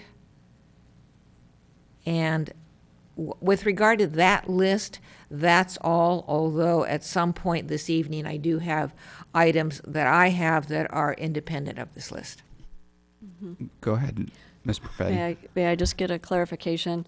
With the general plan update, we will be looking at, our overall goals. The item that's currently on the list are really looking at implementing the current general plan action items. So I wasn't sure if you were thinking forward to our new update. I did understand that what you had here was the past general plan. I was looking at a personal priority of a new general plan, but limited to certain items. And for me, what's important is the housing element and looking at that in light of the new legislation. Okay, any other, Councilmember Jensen? I didn't know if you wanted us to go in order or how you wanted to do it, but okay. The bravest first. Strategic priorities. Ongoing, I don't have any objection to any of those. Several of these, which is why I asked the question about combining, to me they're the same, but they're called out differently. So if I look at cut through traffic, that's related to downtown businesses. If I look at downtown parking, that's related to downtown business. Do I think there should be a vitality strategic plan? Is a document that's a plan? No. So enhance the diversity of businesses. I don't even know why it's called that. Does that mean sticking with formula retail ordinances? I don't really understand what that is or what it means. If it means trying to make downtown more successful, then yes, I think that should be there. I agree with Ms. Spector with respect to the ordinances, state mandated, federal mandated. The plan development, I've been trying to get that done since I've been on council and it's gone nowhere. So I would reluctantly take that off the list. Summer cut through traffic, if I understand that to be only a roundabout, I would take it off. General plan items for the current general plan, I would take it off. A vitality strategic plan, I would not do that, but I would do things to make our economics work better. Address downtown parking, if I understand that to be a garage, yes. And I also understand that to be not only a garage, but the Transportation and Parking and the Policy Committee has been working on employee parking policies. So to the extent that that includes that, I would want that to be still on. Complete streets, I don't think makes sense. The alcohol policy, speaking as a planning commissioner, yes, there was confusion from the planning commission, and we always wanted the alcohol policy, which is hopelessly out of date. I think it's from 1984, to be updated and specified. We finally divorced the entertainment policy, but I don't think updating the alcohol policy is wise at this point. I'd take it off, but I just note that I think it's part of an economic vitality or land use process streamlining type of thing, because it creates a layer on top of a CUP that makes it much more difficult for businesses that want to have alcohol to get open and get underway and how they conduct their business. Okay, so let me ask staff maybe some questions. You also in your staff report talked about reframing. You had an item talking about reframing, and I assume you meant these in progress, and you talked about calling one of them transportation, and I think you were maybe going to combine some of these, and you also were going to reframe one, suggesting reframing one called economic vitality, and you wanted to know whether we thought that was streamlining processes or physical improvements to downtown. Are you suggesting those items would replace certain things on here, and could you speak to that? Certainly. So I think we've heard discussion that perhaps there's no real value to having a document called an economic vitality plan, but perhaps we can identify a suite of activities such as streamlining our ordinances, continuing to work on parking garage and other things that would help improve the downtown. So for that, we are looking, that is staff's proposal, is that we create that umbrella. However, if there are interest on the part of the council with respect to physical improvements, we would be interested to know what specifically you would want us to pursue in that area. And similarly for transportation, as Director Morley said, we have a lot of things happening in our transportation world, and I think that basket is almost all full, but I think it would help that as a strategy, this town is committed to transportation, and so we're thinking if we could reframe it, then that allows for us to continue to work on those items, and then if you have a couple more that you'd like to add specifically, we can. And then, if I may, we are actually, now that we've made some significant progress on accessory dwelling units and fences and a few other things, we were actually gearing up to bring planned development and all those recommendations to Planning Commission in early 2018 with a target date for council consideration of March 20th of 2018 as noted in the staff report. So I know it's taken a long time and we appreciate the patience of the council, but I think there was some really good thinking, and I don't, as your staff, we're not recommending that drop off. Councilmember, well, let's go back to Councilmember Jensen. We'll let you respond. I was just going to respond that if there's actually going to be something happening on plan development, then I rescind my remark about taking it off. Then I was going to comment on, Ms. Pravetti, you did encapsulate what I was talking about with that I don't think an economic strategic plan makes sense, but developing a set of items that would enhance that, to me, makes sense. And I don't want to get ahead of my categories by saying which ones I want unless the mayor is going to let me do that, which would be one-way North Santa Cruz pilot project, because I also see that as a traffic reduction and good for downtown. And I don't know how many get to choose, so I'll just be quiet now. Yeah, I realize we were trying to stay focused on this, and it's bleeding over into the next item. But Councilmember Sack. Okay, so I'm going to try and focus on attachment one, the strategic priorities. But there is some crossover, and I'm going to agree with a majority of what's said in that there's ways to rebrand these buckets, and I would like a transportation strategic priority, as we've already said, highlighting specifically under those some thought towards a transportation demand management plan, and a community shuttle could be folded into that. I'm looking at specific ideas in Mountain View where they have a shuttle that they pay into, and I see that not as a separate standalone, but maybe as another idea that we can look at as a town under our TDMP that future development can pay into. That would help support our strategic priorities.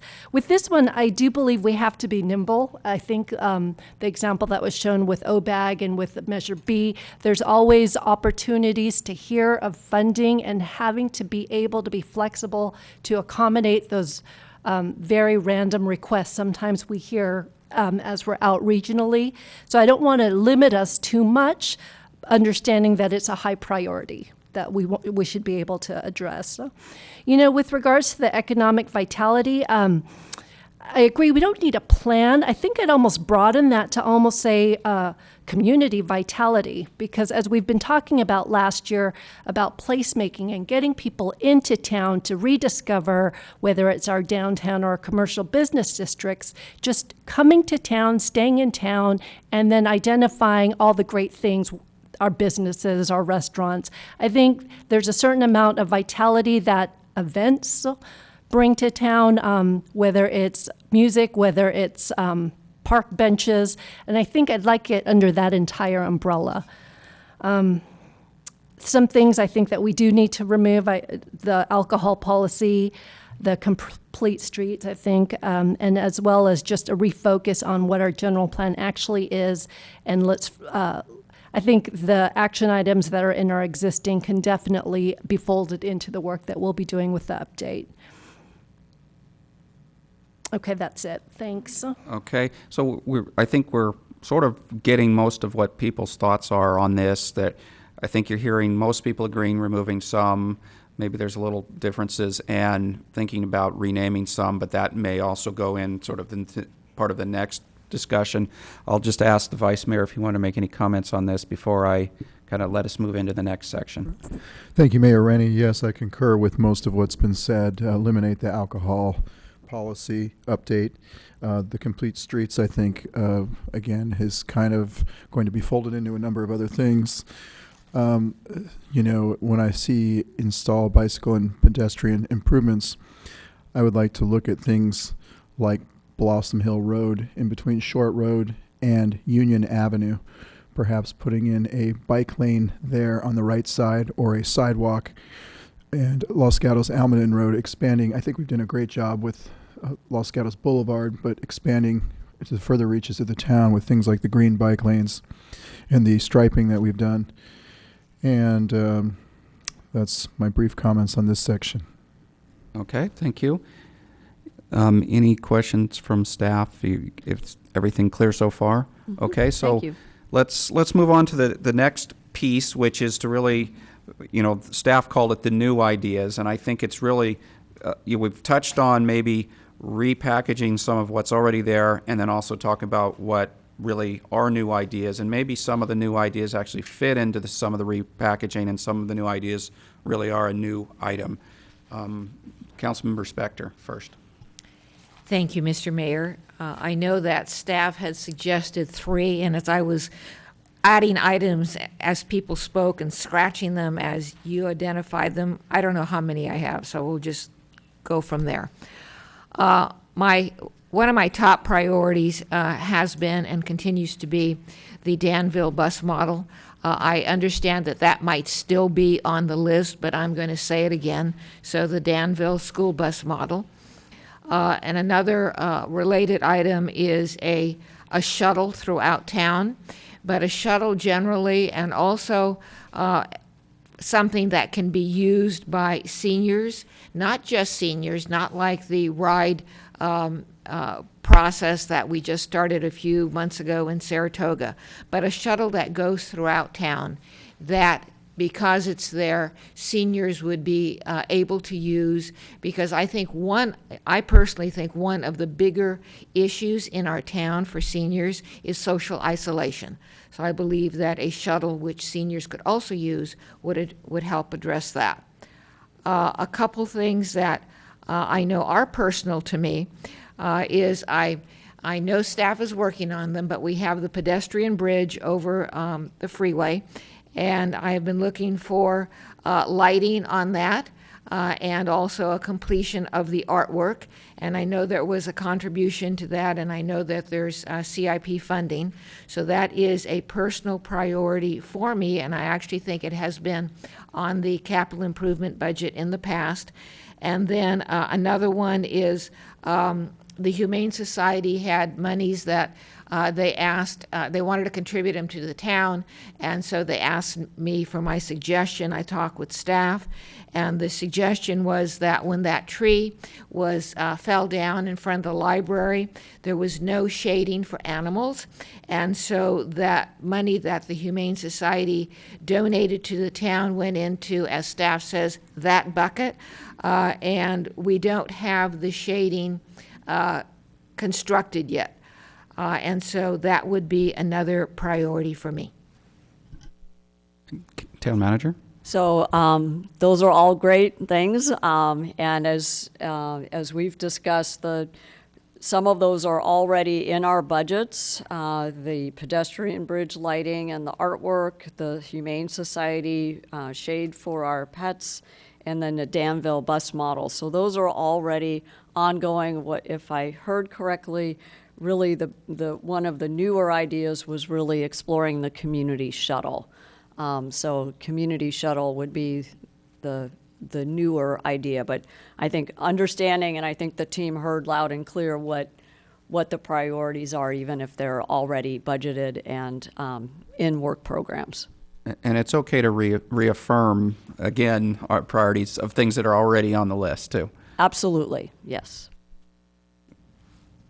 Councilmember Sack? Okay, so similar to what Councilmember Spector did, I'm going to reiterate that for me, under the larger transportation strategic priority is the congestion management relief, the Danville traffic school busing. But I do like the idea of how do we utilize a community shuttle as a larger TDMP that we can, that future developments can pay into, understanding that could be whether it's future development or alternate sources of funding, but that's what I'm looking for there. We talked about the community vitality, looking at how we can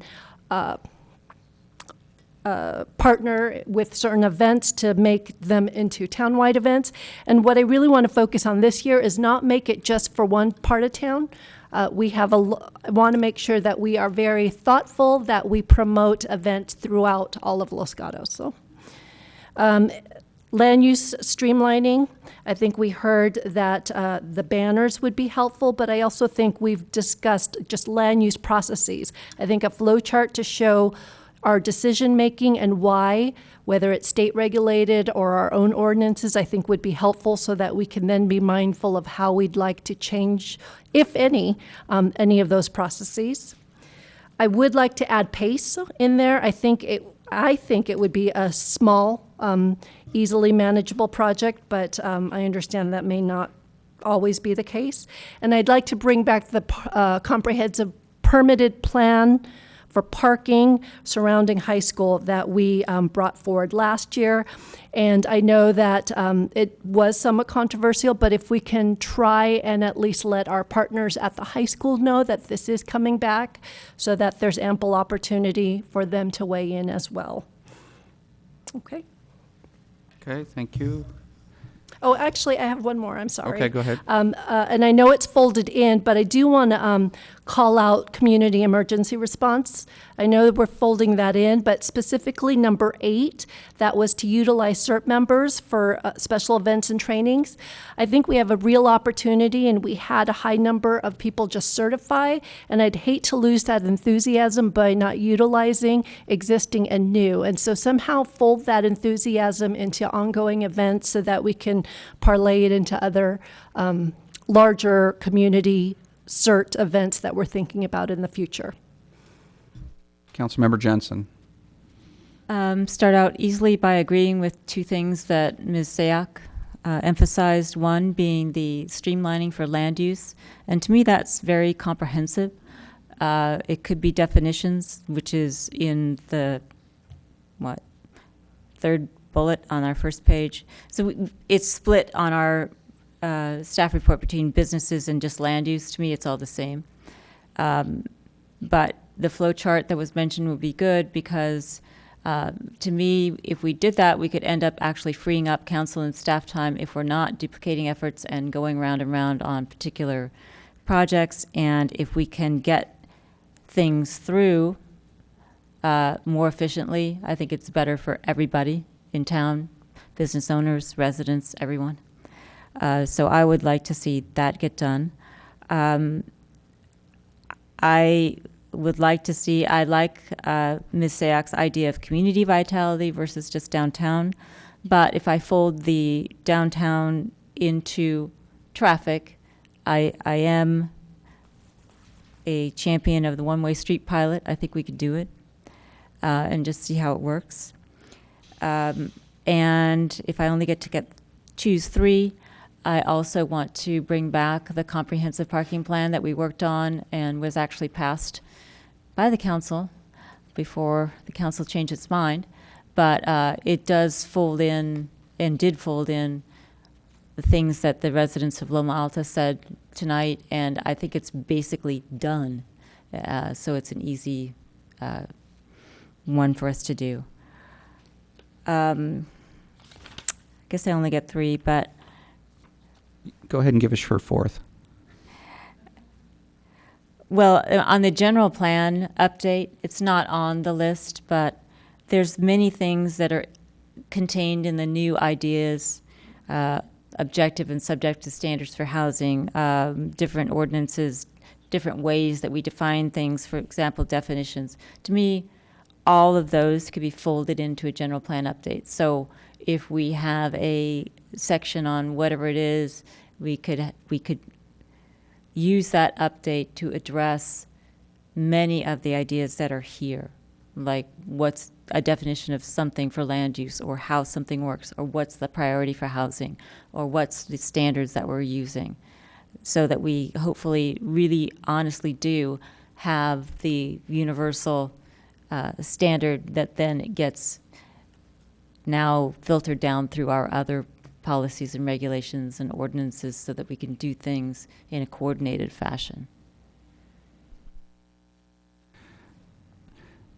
So I guess a question for the town manager.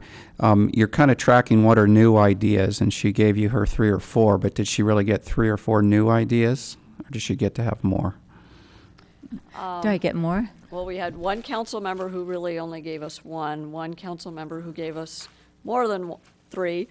So if there are some, I think the idea of using the potential new strategic priorities when we come back to you on February 6th to discuss the general plan update is a great idea, because that way you can help us identify what's the focus for the update. So that's something that we can carry forward. So we did get 3 from council member Jensen. If you have any others, then I don't want to limit you too much. Okay. All right. So, Vice Mayor? Thank you, Mayor Rennie. So on attachment 4, page 1, streamline the land use processes for businesses, as well as our overall streaming of land use processes for everybody else. Refresh the downtown with the physical improvements. And then going on to page 2, annexations. Those are my 3. Okay, so I'll go ahead and give you my input.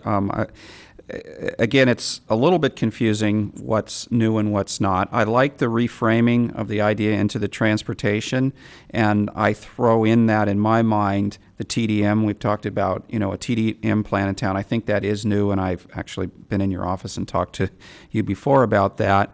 And using it maybe to help finance a shuttle. So I like the community shuttle, which is, I guess, also new, that I put in this transportation. Busing models already, we're working on that, so that's not new, but I definitely put that into transportation. I like reframing some of what we have here in the economic vitality.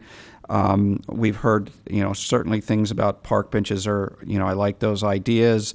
I'm interested in the one-way street pilot.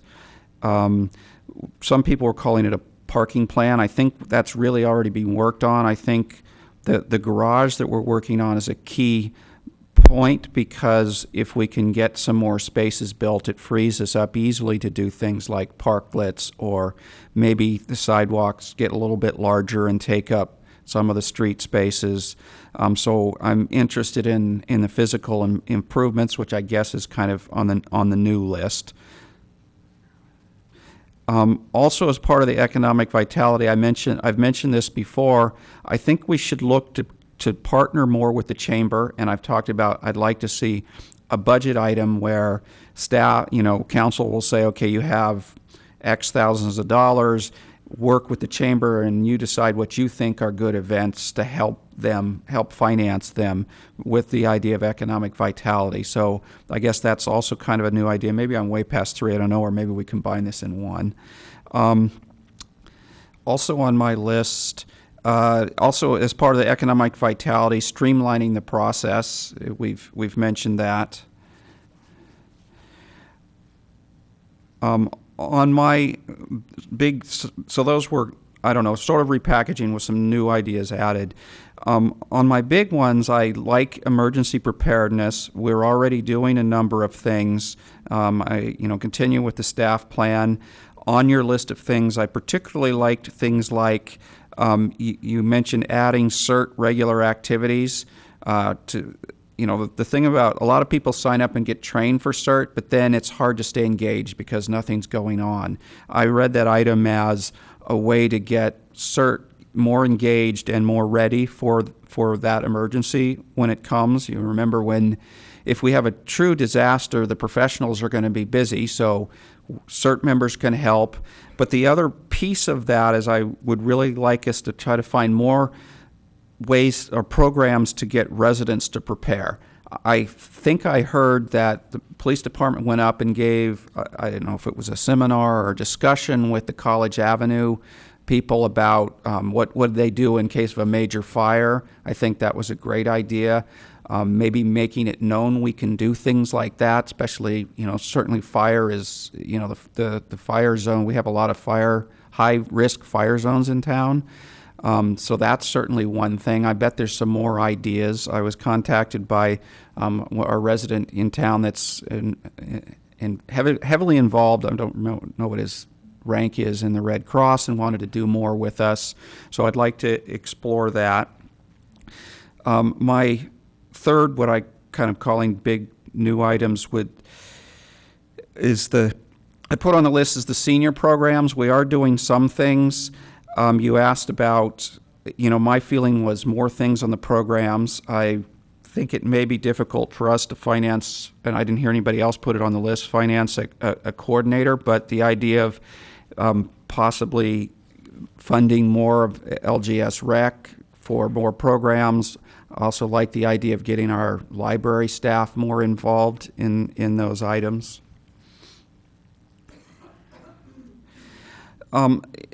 So it was mentioned general plan and doing several of these streamlining ideas for general plan. I'm a little bit worried that what that means is we do the general plan and then we have some action items. So 3-4 years from now, we're now doing some of these streamline items. I think that I'd like to see it be done earlier. One of the concerns is January 1st, with all the new housing laws that are going into effect, we lose a lot of our ability to be subjective about applications. So I see a need to look at maybe putting some more objective things in probably our ordinances in order to address, specifically things like the new laws say if somebody brings 2 houses, we really can't reject it for subjective reasons like the windows overlooking somebody's yard. Well, that's a big one. I think it's useful to think about, are there things we can put in that say I don't know what the answer is, but something like, well, if you've got a second story, the windows can't do X or Y or Z or something like that. I don't know what the answers are.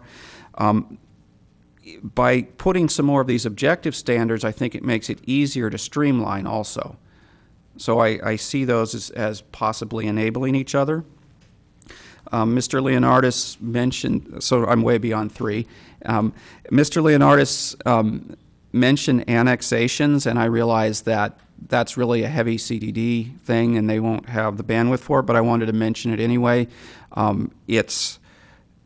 It's a way to make government more efficient. We have a lot of neighborhoods that with fingers of Los Gatos and County, which means both the sheriff and our police department have to drive down it. Why do you need both sets of police driving down it? It means you got to have 2 sets of garbage trucks driving down it. We heard complaints earlier in the year about on Loma.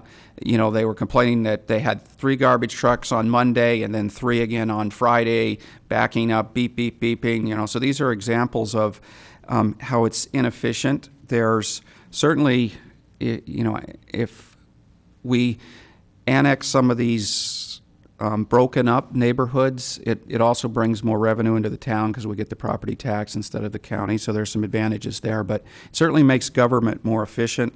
Probably not on our list for this year, but I wanted to mention it anyway. A couple small things. I don't want it to be one of my 3, but getting back to the residential parking around the high school, I think we could do it quick, bring back what we had before, don't make a big deal out of it. So it's not really a big priority, but I think we should look at that.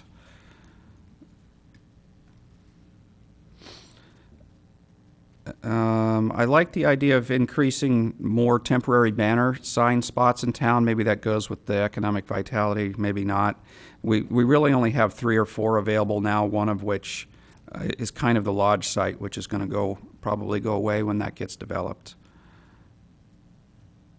And I think we should at least address the question about the fences for the non-hillsides. That could be a very quick item that's been requested of us. So that's the end of my list. Any council members like to? Councilmember Spector. Thank you, Mr. Mayor. Just to follow up on what some of you have said, with regard to the permit parking, I don't know what form it will be coming back to us, but just so Loma Alta is folded in to whatever we have before us. And then with regard to the general plan, I do understand that that could be a project in the future or a long-term project, but to the extent that it encompasses ordinances or plans, the statutes for objective standards and some of the things that the mayor was just referencing, I think that and things like emergency preparedness and fire, I would like to do that sooner rather than later.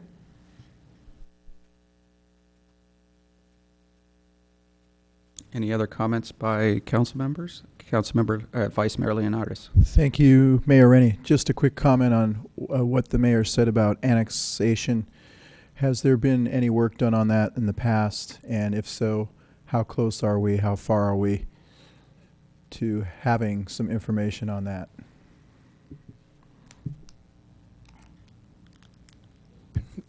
Thank you, Joel Paulson, Community Development Director.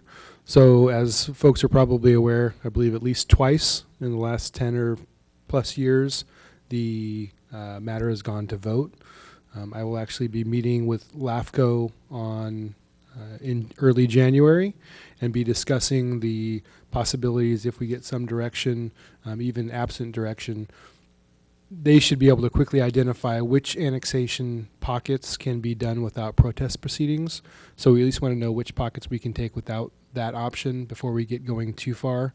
But it really will be a brand new effort of outreach to all of the pockets and a big information effort as well. Now we have some previous, frequently asked question brochures from the last election I think I've seen that we'll use in conjunction with the county to update to illustrate our current regulations and those differences, which usually come up to be issues for folks in the county who may not be interested in annexing to the town. Thank you. And I'll just add a little bit to that. I am a LAFCO commissioner, so one of the policies that LAFCO takes very seriously is they'd like to see, for the efficiency of government, annexing the pockets in town. In fact, we've denied requests for annexing outside of pockets into cities because those cities weren't working on annexing their pockets. They felt that it was that important. So maybe they can give us some help to make our process easier. I don't know if they have a lot of money, but I know we need material to explain to people. Maybe they already have some. So when you talk to them, there may be opportunities to get their help to make it less expensive for us. Thank you, Mayor. We'll also be working with the county as well because they're generally interested in relinquishing those pockets when they have that opportunity. All right, thank you. So does staff feel like they've got enough for this chunk number 2? We have, thank you. Okay, so then let's move on to the third piece, which is our list of ordinances from the town attorney. Do we have something we can visually put up? And we have a question from Councilmember Sack. So trying to be mindful of one of our core goals of fiscal stability. With the things that we've identified, at least that have received the majority, will we get a sense of how much this will cost us prior to it being detailed out in the budget? Right, so that's the purpose of the February 20th meeting, is that you've laid out a lot of ideas for us. So we're going to look at them and organize them a little bit more. We may have some options for a couple of them, such as the physical improvements downtown. There's probably some lower cost options as well as higher cost options. So that way we can narrow the list even further as part of the budget direction for May. Okay. Okay, so hopefully everybody has read the priority list. I guess the question really is, and this is by priority suggestion from our town attorney. The question for everybody is this the order that we like? Is there something we want added to the list, I guess? Mr. Schultz, did you have any more to add to this? Just that it really didn't change much from last year. Obviously, we've taken items off of there, the accessory dwelling unit, the smoking ordinance. So I've just kind of reframed them a little bit. Wireless, I think, was fourth on that list, so we didn't get to it. So obviously, I just put that as number one right now.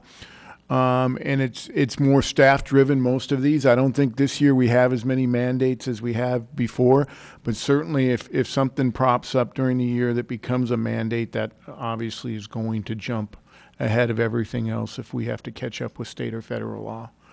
So, it's just if you have any questions about them, or we usually try to tackle them down the list. There's no way I get to all 10 of these, so they just continually will kind of go over until the next year. I try to at least get through 4, maybe 6, depending on the year scheduling and the agendas and how long they are.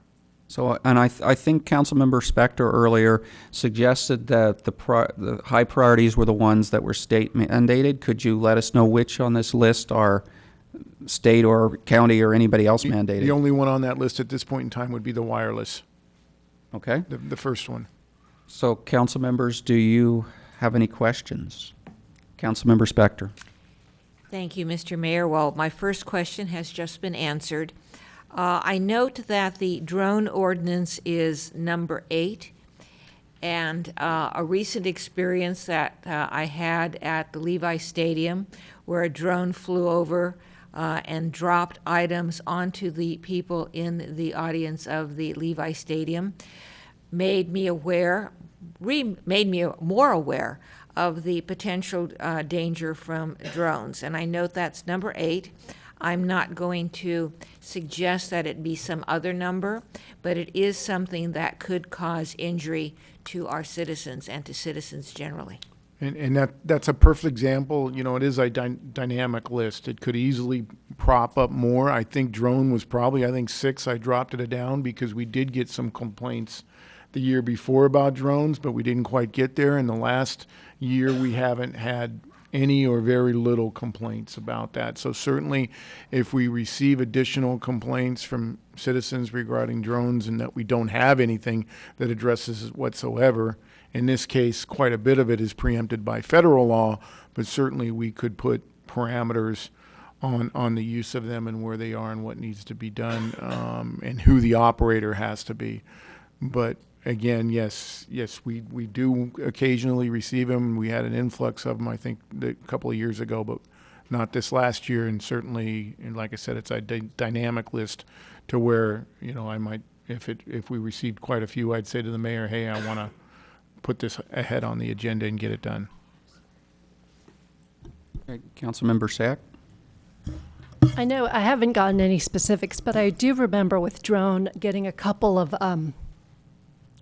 concerns from parents about drones taking pictures in their backyard, and I don't know if anything has come of that, if there have been any further complaints, but I put that in the public. I don't know even how to put these together, but I have been hearing of just privacy concerns, and so I don't know if that's anything that you want to consider when looking at this. Councilmember Spector. Thank you. In listening to Ms. Sayak and my experience at Levi Stadium, possibly to ask the town attorney to prioritize these by potential injury to people, and then potential injury to property. Go ahead, Councilmember Sack. And then I wanted to just get more information on number 10, the motor vehicle and traffic ordinance. It does seem, we talk about governance and efficiency. It does seem silly that we have requirements in there, such as the chief of police approving traffic signs. Is it really that outdated that we should be looking at it through a refreshed Again, set of yes, views? it is outdated, and changes need to be made to it. It's just that issue's only come up once, and so it's stayed at number 10. And hopefully, through our work product, we can make those changes. It really, number 10 is not a time-consuming one. It's just really finding the ability to get it on an agenda and place the number of hours to do it. Okay, so then let me ask it in a different way. The difference between like doing the wireless and making sure you're in compliance with state and federal law and all the little nuances is many, many hours, because it's so unique to our community Sure. and what we're trying to achieve, as opposed to the strategic strikes in a vehicle. So let me ask that in a different way. Given our council members Spector's reframing of, are there any ordinances that affect public health or public safety? Sure. And given all our traffic concerns, are there any changes to our traffic ordinance that helps us as we try and improve flow over the summer or over these high peak traffic periods? No, that does not fall part of here. it. But the Okay. injury to people or property would redo these, our internal purchase policy and manual, and our claims settlement ordinance would probably fall further down. And coming up would be, the weed abatement, obviously, that has some issues with, fire protection. And the drone ordinances, and those would go to the higher level because they do deal with personal property, along with our public nuisance ordinance, which some of that could be lumped in with it. Okay, any more comments? I have trouble changing the order of this list. The longer I look at it, I don't think I need to change anything. I'm not sure I'm hearing anybody else say anything different either. I think one of the items that's been on this list that I think we do need to tackle is the short-term rental ordinance, because we are getting more and more people that are on Airbnb and on VRBO doing their short-term rentals. We do send out letters saying they're not allowed, but we do need to address that issue with you to determine whether you want to allow them or stick with the not allowing them, and then also other issues associated with that might be revenue generating. So sometime this year, that one certainly will be coming forward, because I think it has more implications, maybe not but it does have some property rights, because it does affect the neighborhood compatibility issues. So that one certainly will come forward this next year. And number 2 is an important one to help you do your job for dealing with the hoarders and the negligence of property that neighbors complain about and so forth. Correct. Neighborhood compatibility issues are our top priority on code enforcement. Vice Mayor, did you want to make nope? Everybody's good? Okay. Well, I think we're done with this item. Good job. I guess we like it as is. Mr. Assistant Town Manager. Thank you, Mr. Mayor. Given the interest in emergency preparedness, I would like to just take this opportunity. The staff memo highlights CERT as one of the programs, but I would be remiss to not say that we have a multitude of other volunteer citizens that engage us through our DART program, our Aries Races, our VIP program, and every time you see the term CERT, you can assume that that is synonymous with us engaging all those other programs too. Sounds good to me. Any other comments? Vice Mayor? Thank you, Mayor Rennie. One final comment I forgot to mention before. When it comes to cut through traffic, when we had the meeting with State Senator Bell, he mentioned that in Campbell, they coordinated the signal timing on Bascom and Winchester Boulevard, so the traffic would flow when Highway 17 got clogged.